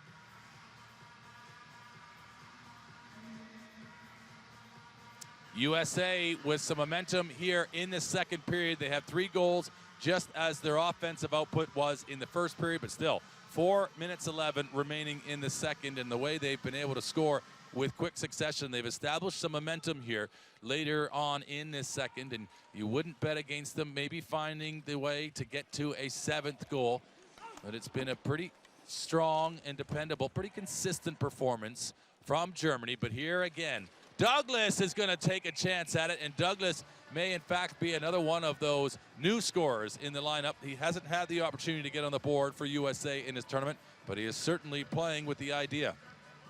Nice play here by Douglas. You see the quick stick work as he goes right to left and then quick off the stick.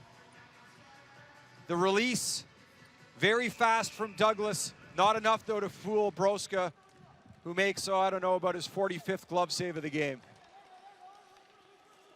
And Germany do get enough of that puck. It's going to leave out. It was touched by the United States, so icing will be waved off. And Reichenbach right now working on this shutout. He did get a period's worth of action when Steve Cash came out in the game against Sweden.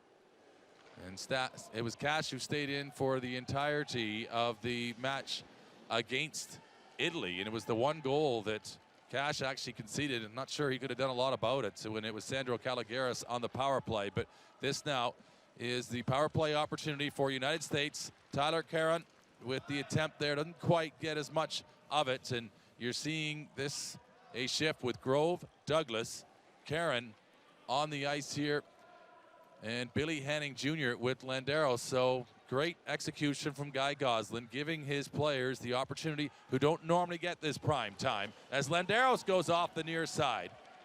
But on the power play, getting them important minutes out here in real live play, and of course building up their experience and their confidence as well. As Landeros again, a couple shots now have come in, and it'll be just kept in. Noah Grove, and Landeros is so quick to recover it. Douglas with some good body there, and is he going to get a penalty maybe for making that contact in and around the head area?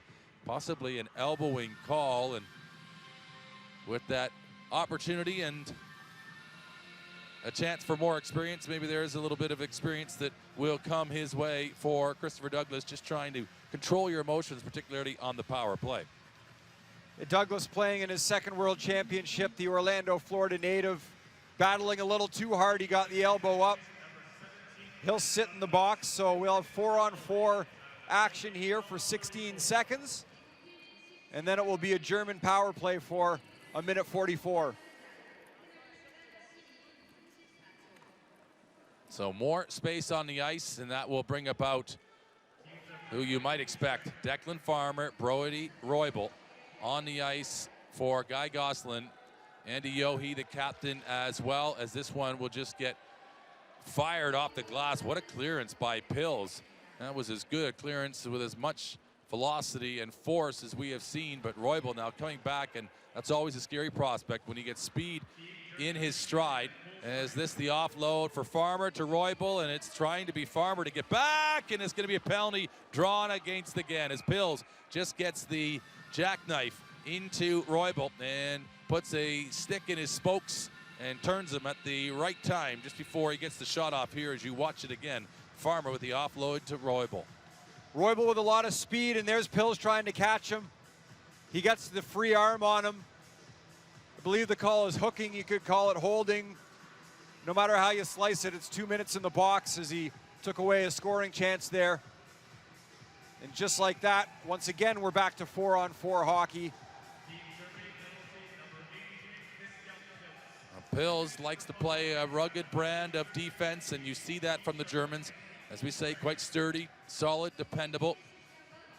And now their captain comes in, Disfeld. He had that breakaway, remember, Disfeld, in the first period, and did his best to get it off. Didn't quite get the shot at the end that maybe he would have enjoyed. But now 4-on-4. All of these 8 players on the ice working hard to just try and cover some of the real estate out there.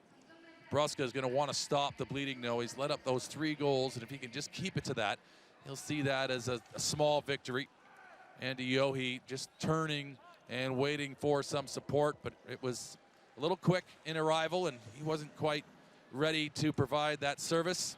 The handoff, and Yohe, rather deliberate, coming off this wall, trying to look for his options, but this now, down low, Noah Grove. The feed out front, Vede will take it, and remember they're 4-on-4, and again, because they've spent so much of the period defending, he's just as willing to send it the length of the ice, but of course that will be icing, as we are still 4-on-4 action. And 48 seconds, as you can see, remain in the second period, and again, these are good moments in a hockey game where players who aren't normally getting ice time in these situations are getting this opportunity, and Guy Goslin executing a game plan for USA Hockey.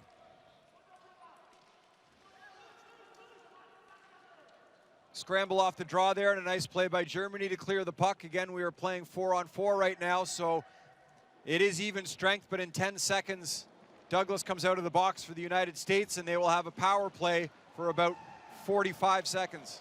And there's a big hit. It's another one. It's Germany who'll take the penalty, and I believe it was Josh Pauls comes across the line, and he pretty much almost goes parallel as he gets shunted hard up in the air here. And Pauls, who's a double amputee, hasn't got the same body weight but he's certainly got the speed and his own speed and momentum, and he just gets basically upended, and up and over he goes. And a penalty, though, for Germany as a result. So 4 against 3. We haven't seen this in the tournament as yet, this much room on the ice. And this, of course, favors the United States utilizing it in the last 30 seconds as Page scores that 5th goal. He looks to try to knife one in from a sharp angle on the goal line. And it's going to be Broska who makes the save on him and denies it, as 23 seconds officially by the game clock remain in this second period. Frank Renhack getting the penalty. And teeing is a penalty that you'll see in para ice hockey that you don't see in other forms of hockey. It is basically any time that you use the end of the sled as a weapon, basically to T-bone an opponent, so he gets the penalty. The Americans now with some great space on the ice and some opportunity to score. 10 seconds left in the period. A chance for the Germans to clear the puck, and they're unable to do so. Paul's a feedback side. This is a chance here. This is Adam Page, who had already scored. He had a pretty good look there, but time will run out. And the first 30 minutes in the books in this matchup. This is day number 4 action, and Germany and the United States, of course, is taking each other on for the first time. Every team playing 6 games in the preliminary round, and USA, this is their 3rd, although we're in the 4th day of competition. It was the first day that they had a break as the reigning world champions, but they are in the driver's seat here as they have a 6-0 lead going into this second intermission.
Welcome back inside the Gangneung Hockey Center. 6-0 the United States with the lead after 2 periods of play. They get 3 in the first, 3 in the second. It's been a balanced attack by the Americans, and now the German team really have dug themselves a hole as they will be playing 18 seconds down 2 men here to start period number 2. Yeah, it's a lot of room on the ice, and it's already an Olympic sheet out there. So, of course, this American team that have the great skating ability, and it's an advantage that they have over Germany. Well, they get more of it with the 4-on-3 space. And Germany, of course, when they spend so much time in their own defensive zone, you're going to end up taking these penalties. And when you're trying to track down a team that's as fast and as quick as the Americans. Of course, that's sometimes what you have to do to just try to disrupt their play. But we'll have a look at the highlights of what we did see so far in the opening 30 minutes of this matchup. Heavily outshot here were the Germans so far in this game as we take a look at these highlights, and it was just dominant puck possession again, as to be expected by the Americans, who are out shooting Germany 33-7 so far in this game. Great goaltending we've seen in the German net, but there's only so much that you can do. I'd say the only goal that you could really fault the goaltender Brozga for was the goal by Page, which came from outside the blue line. But you see a lot of these looks are just right down the middle of the ice. This is a great angle behind the net. And this is an opportunity from point blank as well. It goes wide of the net. So the Americans have done well to really dominate the high quality scoring areas. Declan Farmer with a great opportunity as well, and a great save there by Brozga, but there's only so much that he can do in this game.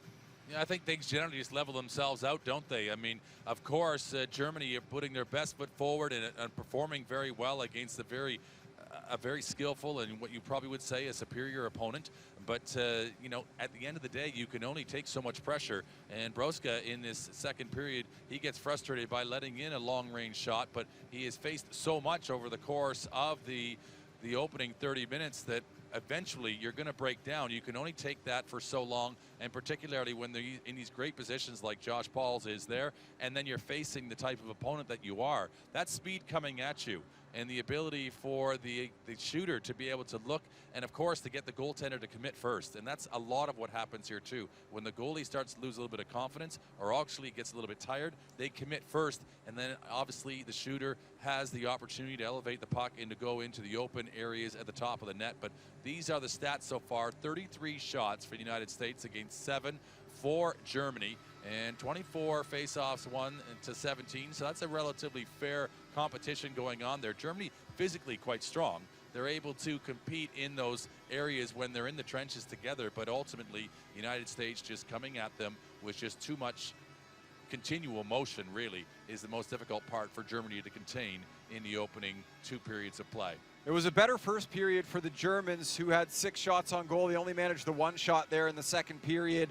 And they started the period again on the power play with a 3-0 score. So if they were able to generate a little bit more offense, maybe they could have found a way back into this game. And you also saw on that graphic, they have 12 penalty minutes in this game. As we mentioned, they'll start the third period down 5-on-3. So anytime you're playing a highly skilled team like the Americans, the best team in the world, given their track record, you spend time in the penalty box, you're going to be in trouble. That's game number 2 that we are in right now here on day 4 of our coverage. Game number 3 coming up after this one. It is a match between Norway and Sweden. The Swedes looking to get their first victory of this tournament, as right now they sit in the 7th spot. But for Norway, a lot of people expected them to come into this tournament and be a real player for a top 3 spot and a medal opportunity. And they've had a couple of tough games as well, not really sitting where they want to be sitting right now. Well, you probably would find that ahead of this tournament, you would expect Norway to have been in that discussion for potentially a bronze medal. I think Norway recognizes that being defeated last night by Republic of Korea, that maybe there's a changing of the guard in that position. And maybe Italy slide into a 4th spot, potentially in that bronze medal matchup. So Norway have to take the points from Sweden tonight to stay in the discussion for playing in that bronze medal game. If they're able to, it's going to get slicey and dicey, let's just put it that way, as far as who is going to fit where in the jigsaw puzzle of the tournament standings as we play out. Remember, tomorrow is a day off and everybody gets a break within the tournament, and then we go back for 4 more days of hockey, and everybody is going to have an off day throughout. So there's 6 total games that everybody will play, so things can still shape out and move, because they get 3 points for a full victory within 45 minutes, 2 for overtime, and obviously 1 for a defeat in the extra time period. So there's a lot to still be playing for. There's never any certainty of the end results, and particularly with the Republic of Korea, if they don't finish in the top 5, they of course would have 6 teams go from this competition directly through to Pyeongchang and qualify for the Paralympics, and it would just be 1 team that misses out, automatic qualification. So lots of different scenarios still to play out in this tournament and this World Championships. The Republic of Korea automatically qualifying, as they will be the host nation at the Paralympic Games. So jockeying for position, we've seen it all tournament long. We will continue to see it. Norway really needs that 3 points, the full 3 points against Sweden this evening. 6-0 the United States with the lead as they look like they're well on their way to a full 3 points after 2.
Welcome back. 6-0 the United States, the lead over Germany after 30 minutes of play, after 2 periods of play as we get set for period number 3. And it's been an impressive start to this game, obviously, for the Americans. They come into this game undefeated so far as we take a look at the goal scores. They had the power play marker to start things off. Declan Farmer, his 7th of the tournament. And then Paul Shaw's as well. Bit of a grinder for this team, but he's a high-skilled player also, and he's got a pair. Well, he's sitting on a hat trick, and there's not many players with the determination and the hunger of a Paul Shaw's that when they have 2 goals in a game like this aren't going to want to finish it off by the full complement of 3.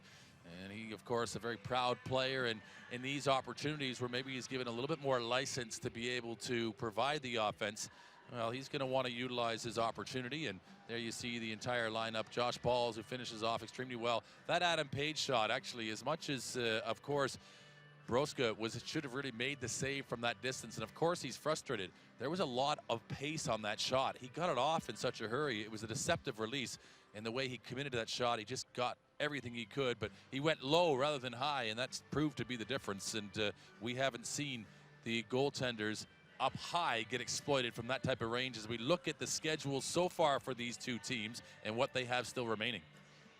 Yeah, winnable games for the German side, as well as you take a look at the Republic of Korea loss. They lost 2-1 there. The Republic of Korea scoring late in the 3rd in that game, and then Norway, an overtime game.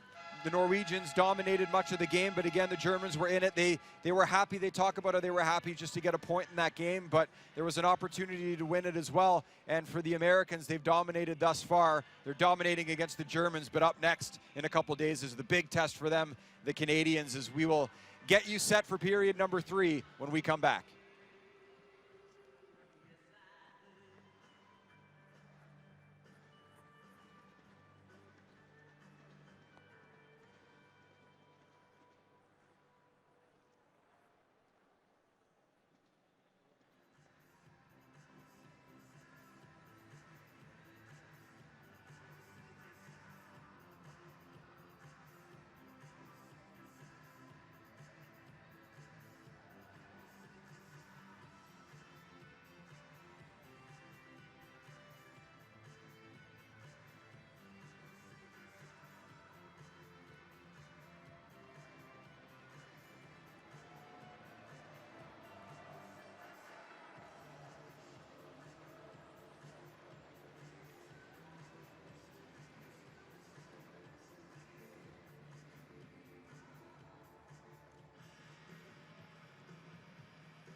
A 6-0 lead for the United States. After 30 minutes, we get set for period number 3. The Americans will start this period with a 2-man advantage as we take a look at Klaus Broska getting his first taste of this World Championship. 27 saves in the game. He has been good, but it will be a tall task to see if he can keep the Americans off the board here with a 2-man advantage. And we see starting on the power play here, it will be Rico Roman taking the draw. Adam Page out there as well. As in that second period, Brody Roybal and Declan Farmer, 2 of the elite players for the Americans, playing under 5 minutes. So Coach Guy Gosselin, now that this game score-wise is where he wants it to be, is giving some of his other players an opportunity. It's a good block by Pabst in front, and maybe he didn't know a whole lot about it, but nonetheless, he was able to track it. As this opportunity here, he's down to make that save, and it's still live. We haven't heard the whistle yet. It just squirts out, almost a la Charlie Brown, where everybody's involved in the melee for the football, and it squirts out. And here comes Landeros again. And where can the puck be serviced to? With the player advantage, it's now 5 against 4. And Pauls, who's the last goal scorer for the United States, has control of the puck from here. And these number 1 and number 2 defensemen, Landeros and Pauls, and Page now comes around. And Page is a very, you might say, an understated offensive contributor to the United States. He's not as flashy maybe as Declan Farmer or Brody Roybal, but very dependable and certainly puts the points up as he just involves himself in a play there. That being batted out. Page trying to knock it across the line, and he might get credit for it. Was he in fact above the crossbar? You see him batting that puck out. It was above his head, and that was a design play by the Americans as Broska just gets enough of it, and that's 2 desperation saves he makes on this opening shift. Well, nice stop there by Broska, but a save that he made about a minute before on a cross-ice pass where he dove and got his stick on it. That might be the save of the game by far for Broska. That was an unbelievable read about a minute ago, and a big reason why the Americans, with 22 seconds left here on the power play, haven't been able to score, even though they did start the period up 5-on-3.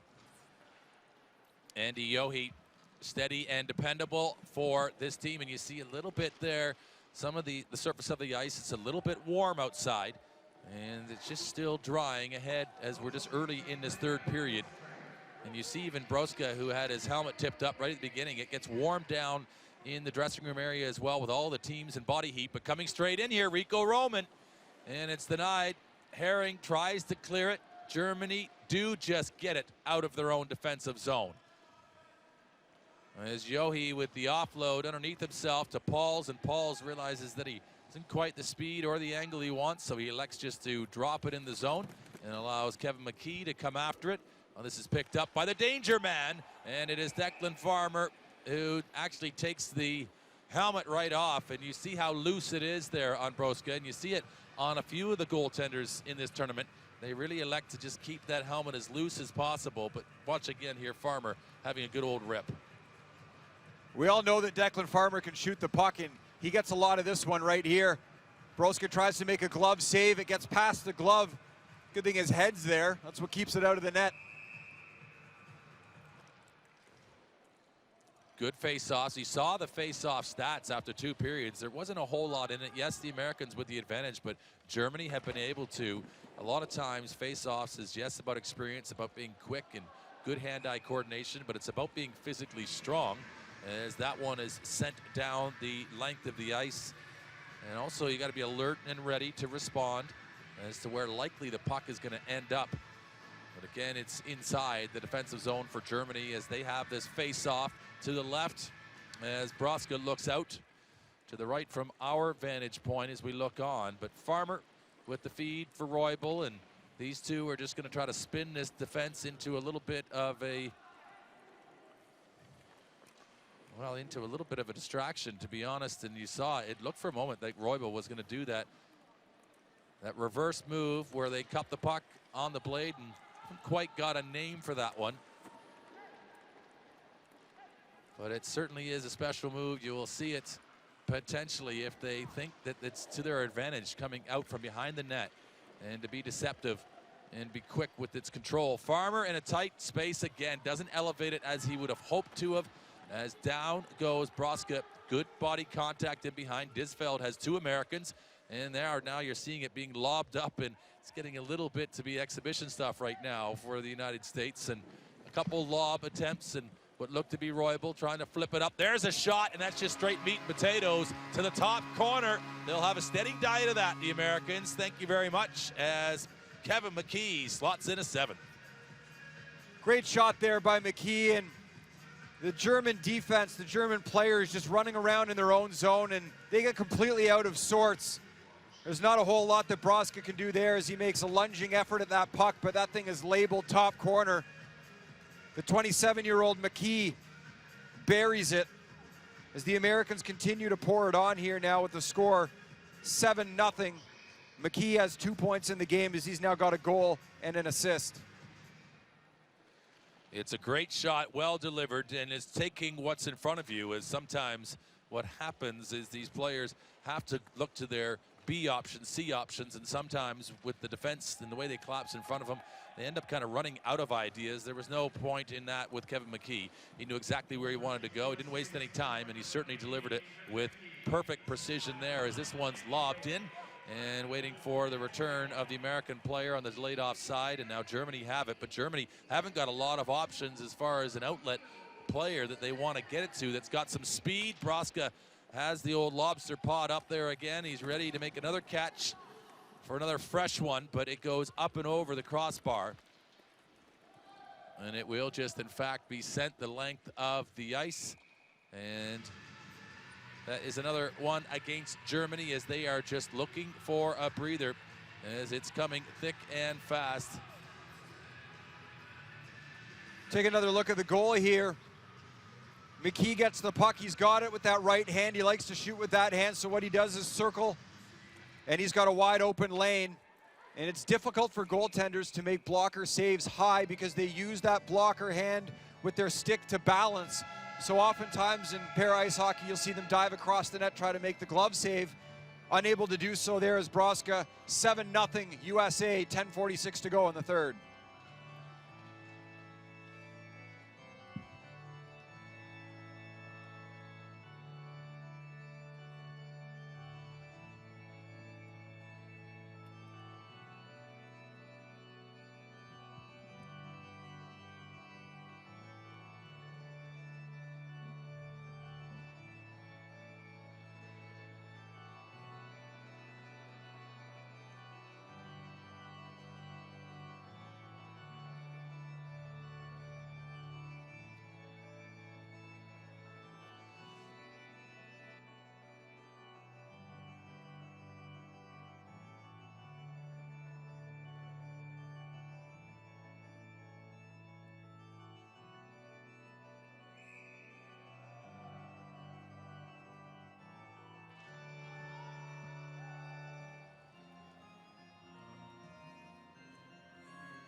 We are back. It is a 7-0 score, the United States over Germany, and so many shots on goal, 38 so far in the game for the United States. And life's like a box of chocolates sometimes if you're the German goaltender. You never know what you're going to get when the puck comes off the stick of these American shooters. You've seen goals from outside the blue line. You've seen goals from the slot.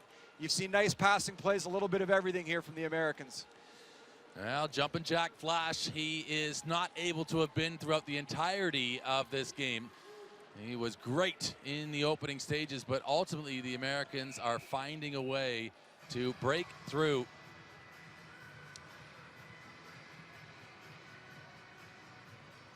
So I think that puck just a little bit covered up there. And the referee having a chat, he says, are you laughing at me? He says, no. It's time to resume play.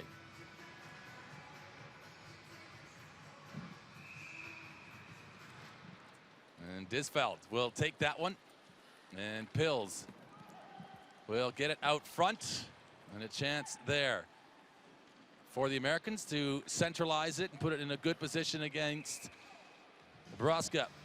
And I think he's well up into 40 saves in this hockey game.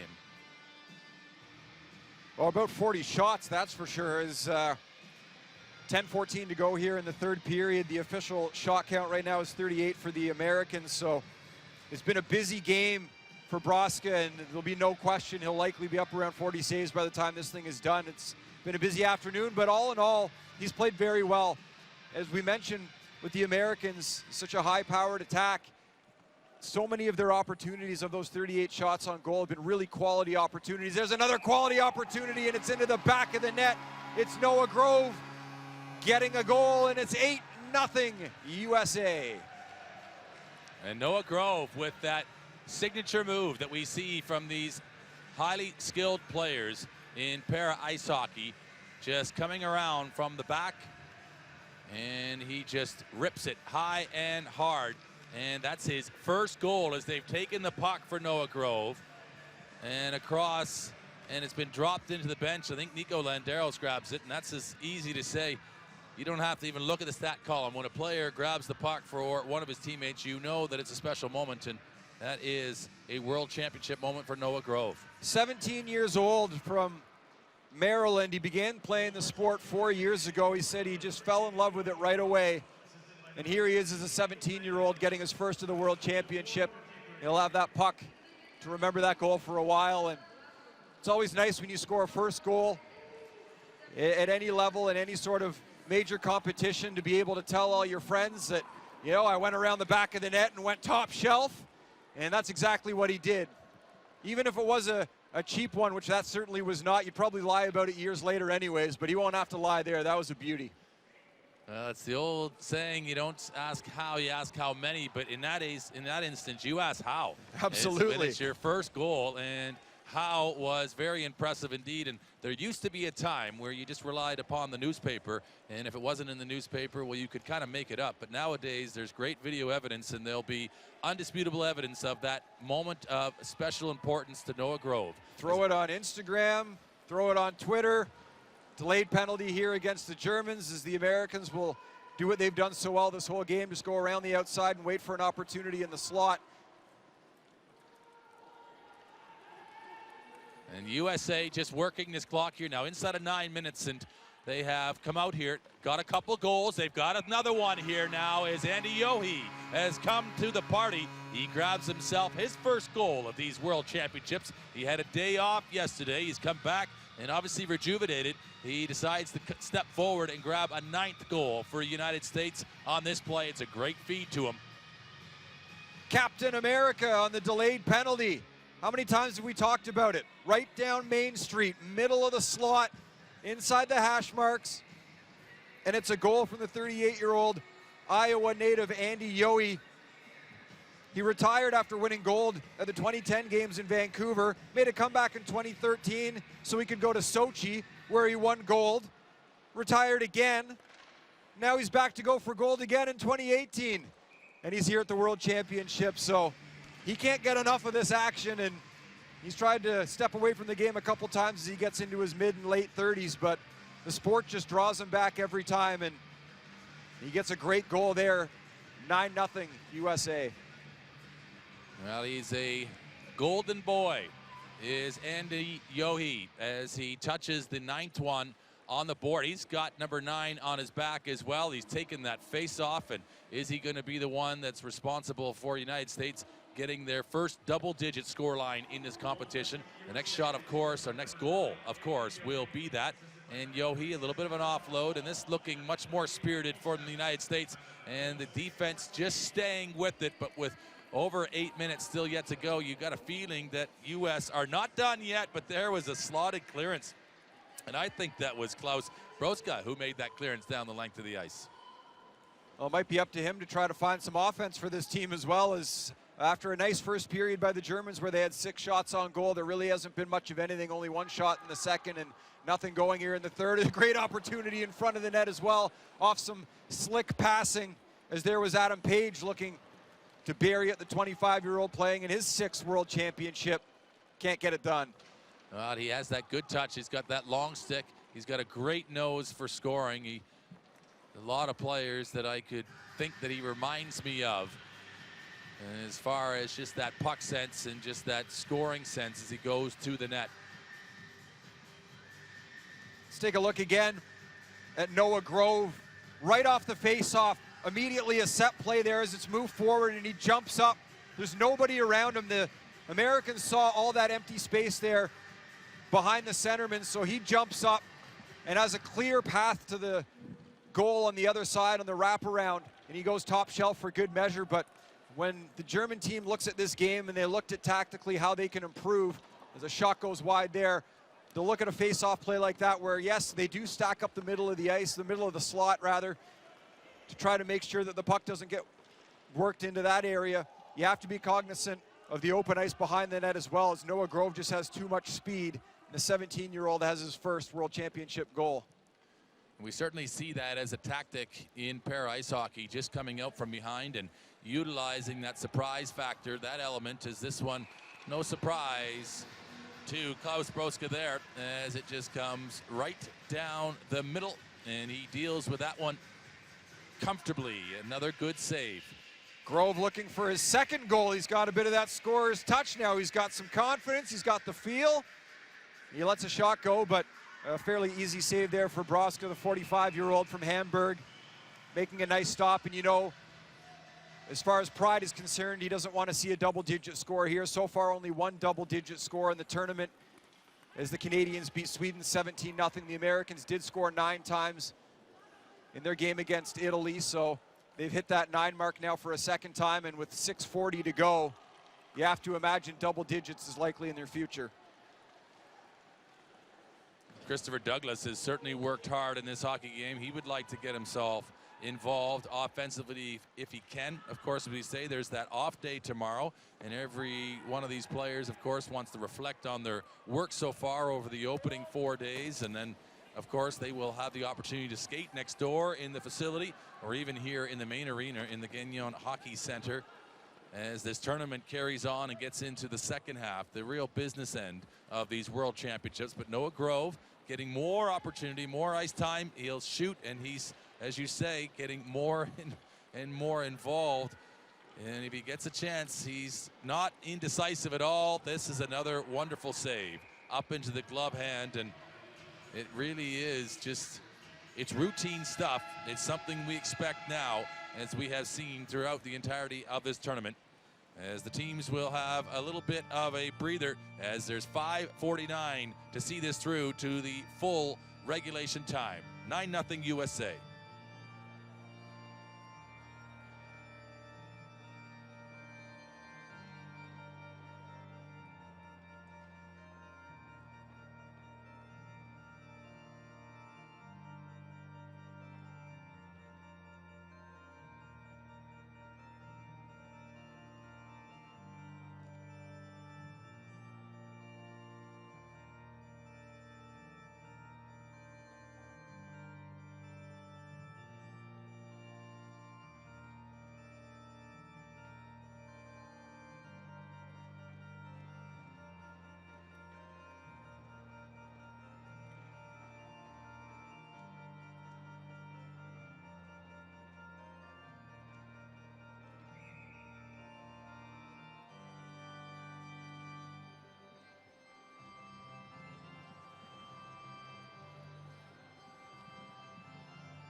We are back inside the Gangneung Hockey Center.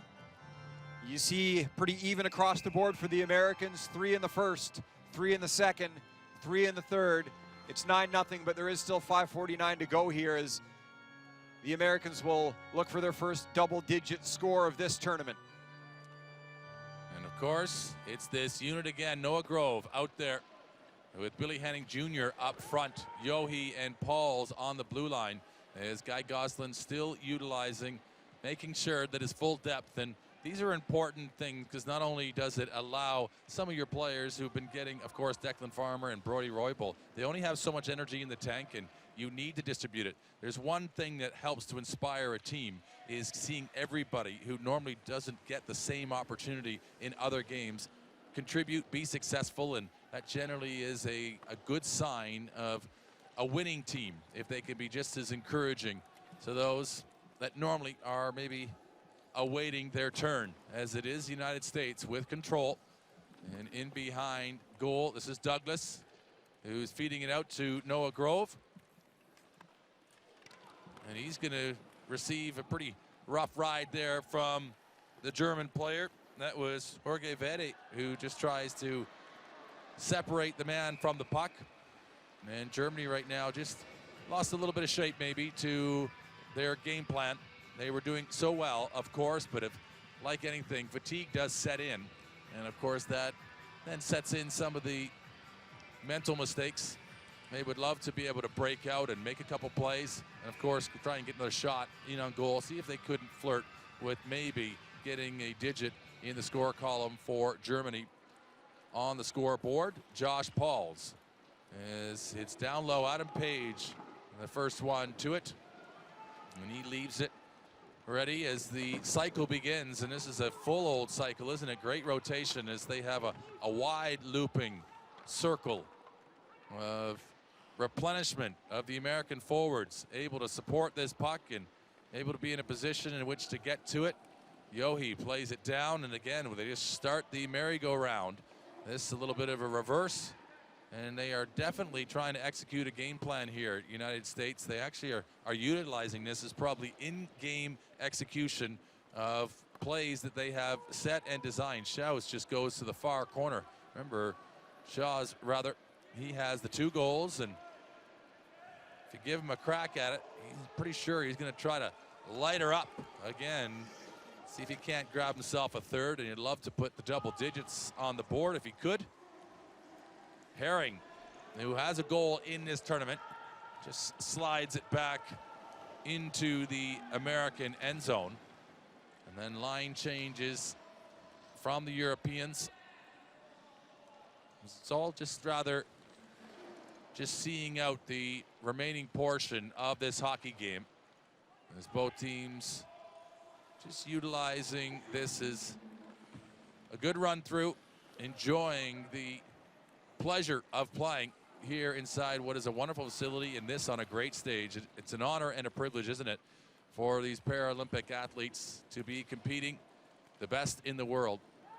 And what a great game that they enjoy in this one, the para ice hockey. And of course, Mike, it's your first real sort of experience with it, and probably been something that's equally kind of raised your eyes as far as seeing just what the athletes do in the sport. Yeah, it's a terrific sport, and as a huge hockey enthusiast, I've followed it in the past, and it's my first opportunity to be here live in person at a World Championship. And you know, in watching it in years past on television, you get a sense of the way that the game is played and the terrific shape that the athletes are in. But when you see it live in person, and if you're watching, I would encourage you to get out and get to a World Championship, try to get to a Paralympics, or get to some local club games and watch these athletes compete. The game is so fast, and they play with such speed and skill. It is terrific to watch. Tremendous athletes, rather, and obviously the upper body strength on these athletes to be able to propel themselves around the ice at the speed with which they do, and the stamina required to do it. They're unbelievable athletes, and it's a tremendous game. And we heard from Andreas Pokorny, the German coach, before the game, just saying that he's looking at this as a learning experience for his team. And they're going to play this game. They're going to play the best team in the world. They're excited to play the best team in the world and learn. Learn from the way that the game is played. Learn from what the Americans do on the ice. And there'll certainly be a lot to watch when the tape is viewed by the Germans afterwards. But for them, I think the big victory for the Germans in this game is the fact that at no point did they really get out of sorts for too long. You saw the 9 goals in the game, 3 coming in each period, so there wasn't one period where they gave up 5, 6, 7, 8 goals, which we have seen from other teams that have played against a powerhouse like the USA or from Canada. There's a nice glove save there, and covering the puck will be Broska, but a solid game all in all by the Germans, just in the sense that at no point did they really allow it to become any more of a blowout than it needed to be. And I think the coaches in the sport are very capable of putting things into perspective, and I think you have to. I think you have to measure things in a manner that it's all relative in relation to what the expectation of your program is, depending on where you're at, depending on the supply of athletes that you have into your program too, and of course just the different attributes of the players that are available to you. So it's about growing a sport. It's about growing Paralympic sport as well. And Germany who have stayed the course and, as you say, had a very consistent performance in this one. At no point have had an implosion and a complete collapse where they've actually undermined the integrity of a World Championship tournament. These are the best players in the world, and every team has a responsibility to continue to keep spinning the wheel to help improving the quality and the standard in the overall output that is Paralympic sport, and of this one, Paralympic ice hockey. No question, and in talking to Guy Gosselin, the American head coach, a couple days ago, he said that it's so important for this sport for there to be parity in the sport, as much parity as possible. And you're seeing some of that here is Norway.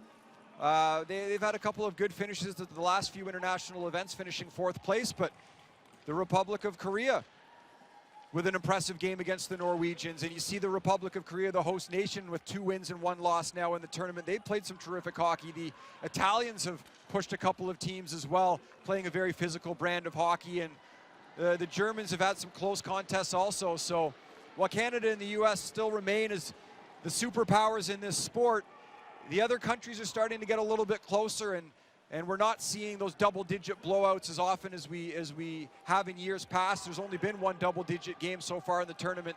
As the clock ticks down, it will be a 9-0 final. The United States defeating the Germans.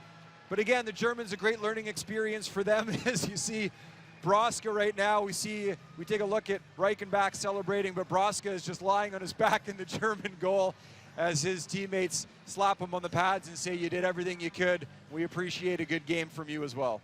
Nothing teaches like experience, and it was an experience today for both of these teams, utilizing of the players who maybe don't get as much of the ice time in the prime games for the United States of America, and of course, distribution of ice time through the German program, and equally being probably just as consistent as they have been throughout the tournament in approaching this hockey game. I think you know, and everybody is aware just where the challenges may lie in some of the opposition that you will face in a tournament of this standard. As you see the exchange and the respect, you see it amongst the coaching staffs. There's great respect, as there is generally across all sport amongst the coaches at the end of a competition, but they all feel, and I get a sense that they all feel a part of a community and equally a part of a movement here, and very much so still at the cutting edge, pioneers in the sport and the development of taking Paralympic sport to that world-class level of exposure and regard for everybody to understand just truly how skillful and capable these athletes are.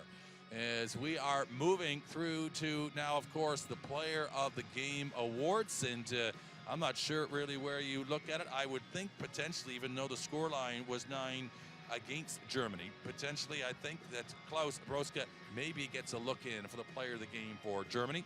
And then as we look at the Americans, your thoughts on that, Mike?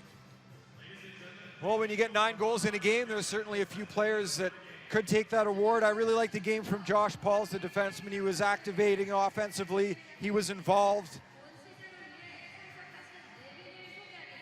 He had a few points in this game as well, so we'll take a listen in here as they dish out the Player of the Game awards. But again, I really like the game from Josh Pauls on the American side, and then you give up 9 goals. You might find it curious to get a Player of the Game award, but given the amount of shots faced by the German backup goaltender Klaus Broska, it would be no surprise if he got Player of the Game as well.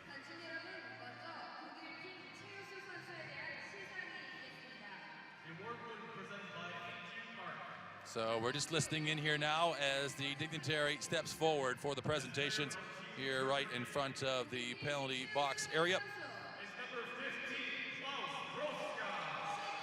And as we mentioned, that possibly the 40-plus-year-old Broska just getting his first taste of World Championship action here in Gangneung. And Germany, of course, their target to try to automatically qualify from this tournament through to Pyeongchang. And Pyeongchang, of course, is the city, the twin city in the Gangneung province here in the Republic of Korea. It's about 45 minutes away. It's more up in the mountain region. We're down towards the coast here on the eastern side of the Korean peninsula. And this will be an interesting one, whether or not Germany are going to be able to navigate through this tournament to get automatic qualification. But what they are doing, they're getting better every time they play against an opponent like they did today in the United States. Really impressive game from Broska. 38 saves, as we'll now see the player of the game awarded to the most deserving American.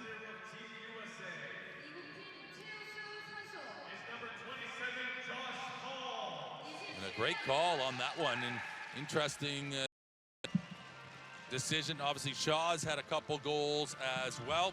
And as you mentioned, Mike, that you like the game, the all-round game, and earlier about Adam Dixon, the Canadian, but it was Pauls who gives great regard to Adam Dixon, but Pauls brings that same element for this American program. No question, he's a 5-time gold medalist at the Paralympics and World Championships with the United States. He's from New Jersey, and he's a big Zach Parise fan who used to be a New Jersey Devil, and when you see the way he navigates himself around the ice, there are some similarities there between the way that those two play, and a phenomenal game on the back end, activating offensively from Josh Pauls. Multi-point game for him. Key contributor here in the 9-0 victory from the United States of America, as we will hear the Star-Spangled Banner played now. 관중 여러분, 승리팀의 국가 연주가 있겠습니다. 미국팀 국기를 향해 주시기 바랍니다.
Fans, the competition is now over. The next game is at 7 o'clock featuring Team Norway and Team Sweden. 경기가 종료되었으니 다음 경기 준비를 위해 장내에 계시는 관중 여러분께서는 모두 퇴장해 주시기 바랍니다. Please assist us by leaving the venue quickly and safely. Great scenes at the end of that hockey game, actually. The way both Josh Pauls and the goaltender, Broska, the way they came together and joined in that photo. They almost were collapsed right into each other like it was a moment of triumph and a moment of celebration. I think equally the players from the United States understand their role in helping to develop this sport, and I think we saw a disappointed moment last night where maybe the Norwegian player was disappointed with the results and maybe didn't stay around for the photo at the end, but there was a real proud moment, you think, Broska, to be involved in the Player of Game Awards and being there with an American like Josh Pauls as well, who's such a leading light in the sport. Absolutely, and as the game continues to evolve and get more competitive and get bigger, which it does each and every year with each and every event of this nature, you see the camaraderie between the players, and they all understand that growing this game is imperative. And what a great memory for Broska to have as well, to be able to say that, hey, I played against the best team in the world at a world championship, and I kept them to single digits. It's an impressive feat. He made 38 saves. He had a phenomenal game, and it'll be a great memory for him. And for the Americans, it was another solid performance by them as they improved to 3-0 in this tournament. They continue to chase the Canadians for top spot in the standings. Canada's played one more game, so they currently sit ahead. The next time the United States step onto the ice, it will be against the Canadians after the day off tomorrow. As we welcome you inside our broadcast booth, Mike Kelly alongside Brent Pope. And that's a game that everyone will certainly be looking forward to, the Canadians and the Americans meeting in a couple of days' time. But before we get there, we have another game this evening as Sweden will take on Norway. As for this game here, 9-0 win. Again, pretty level across the board, 3 goals in each period. And I think on the German side, they're happy, like we talked about, that this thing didn't get too out of control at any point. And for the Americans, we saw a lot of balance from Guy Gosselin in terms of his deployment of his players as this game went on. He gave some of the depth players some more responsibility, some power play time as well. So a good opportunity for them to see a lot of ice. It certainly was, and you know, as we look back on the highlights of the game here, I think really Germany can really take great heart in what they were able to achieve. I think it is, you have to take your victories in the small doses, and sometimes if they aren't entirely as much as you might have hoped for, equally be respectful and be grateful that they weren't as bad as maybe they could have been. And they kept it within a manageable distance, as we say, keeping it to single digits. As you watch this goal here from McKee again, he just comes around and curls to his forehand side. The angle is such that really there isn't a whole lot that Broska's going to be able to do about that. But you talk about laser point accuracy. Look at that shot again. It really is remarkable. Terrific shot, and I really like the play here off the draw, the set play. Landeros wins the draw. It goes straight forward. He moves the puck forward, and there's Noah Grove behind the net. He sees quickly that he's going to be able to beat the defender 52 to the front of the goal on that far side, and he wraps it around here. Broska a little late getting back. Grove goes upstairs. The 17-year-old has his first goal at a world championship. That's a huge moment for him as they keep the puck for him.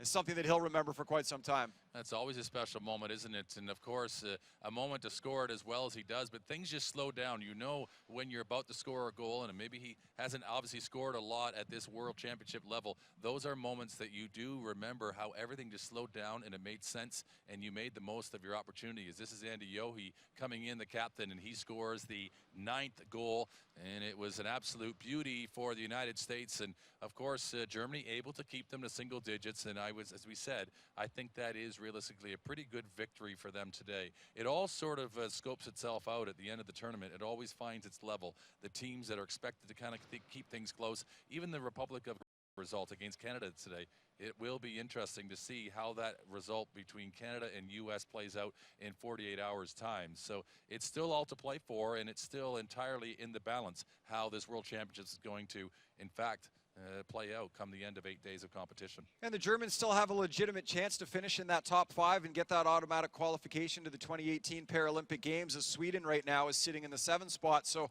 we take a look at the statistics from this game.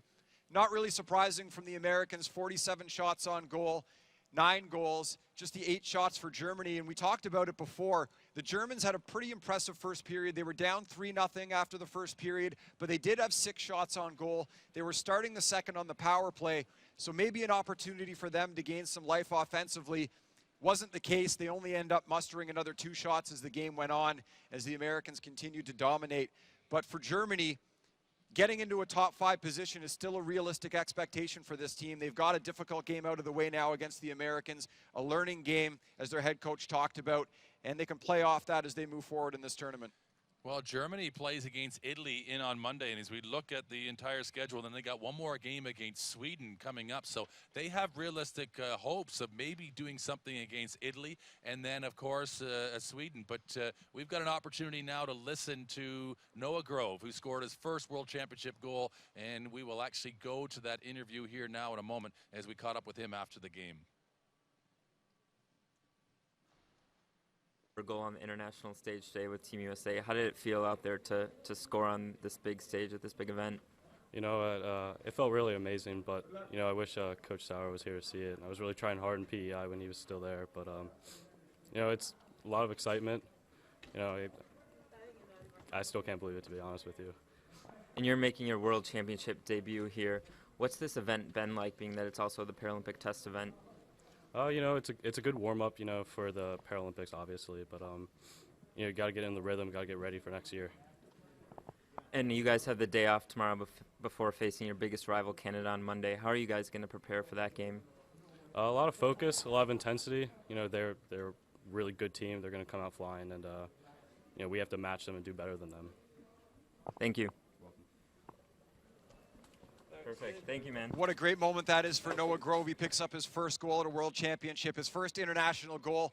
Just 17 years old, one of the young players on this team. 4 teenagers, I believe, on this team, and they're key contributors as well when you get into the Roybals and the Farmers also. So the young players having an impact for this American side, and a great memory for Noah Grove. Well, there are a nucleus of players all at the same time, aren't they? They're the future of the program, and how long these players will play, well, it would be their own determination, because they're already at the elite level of their sport, and they could go on for a considerable time yet to come. But Declan Farmer and Brody Roybal are an inspiration of a generation. Make no mistake of it. The way they've bust onto the scene and the success that they've had from Sochi through to Buffalo, winning the World Championships, players have watched that, and they have been the seeds of growth for this potential program going forward for the United States, and inspiring, as said, young players coming into the sport early. Well, with the victory, the Americans now a perfect 3-0-0. The goal differential sits at plus 24 as they have 25-4 and just one against. Germany, 3 losses in the tournament, but 1 did come in extra time, so they do have that 1 point. And you see right now, they're only 1 point behind the Norwegians, only 2 points behind the Italians in those 4 or 5 spots. A single win by Germany in regulation would give them 3 points at any given time. So that is getting to the top of the standings, obviously, for the Germans. It looks to be quite difficult at this point, but getting into a 4 or 5 spot and an opportunity to play for automatic qualification will certainly be on their mind going forward. It is, of course, with those couple more games that they do have. But we have one more match that's coming up here today, and Norway versus Sweden. That will have a determination, obviously, for Norway, Sweden, Germany's future as well. So much going on still in this tournament, and it's all still to play for, even though maybe the first 3 or 4 matches for you in the opening half of the tournament maybe hasn't gone your way. You're still in it with 5 teams qualifying through. Both these teams looking to bounce back. The Norwegians trying to get back in the win column, as are the Swedes, who were defeated 17-0 by Canada recently. And we'll see if Ulf Nilsson is back in goal for the Swedish team after he was given a bit of a break in the last game, as that game got a little bit out of hand. The Swedes will be looking for an improved effort, and we will look forward to bringing you that game in just a couple of hours' time. We thank you for watching our presentation of the United States taking on Germany, and we'll see you in a couple hours.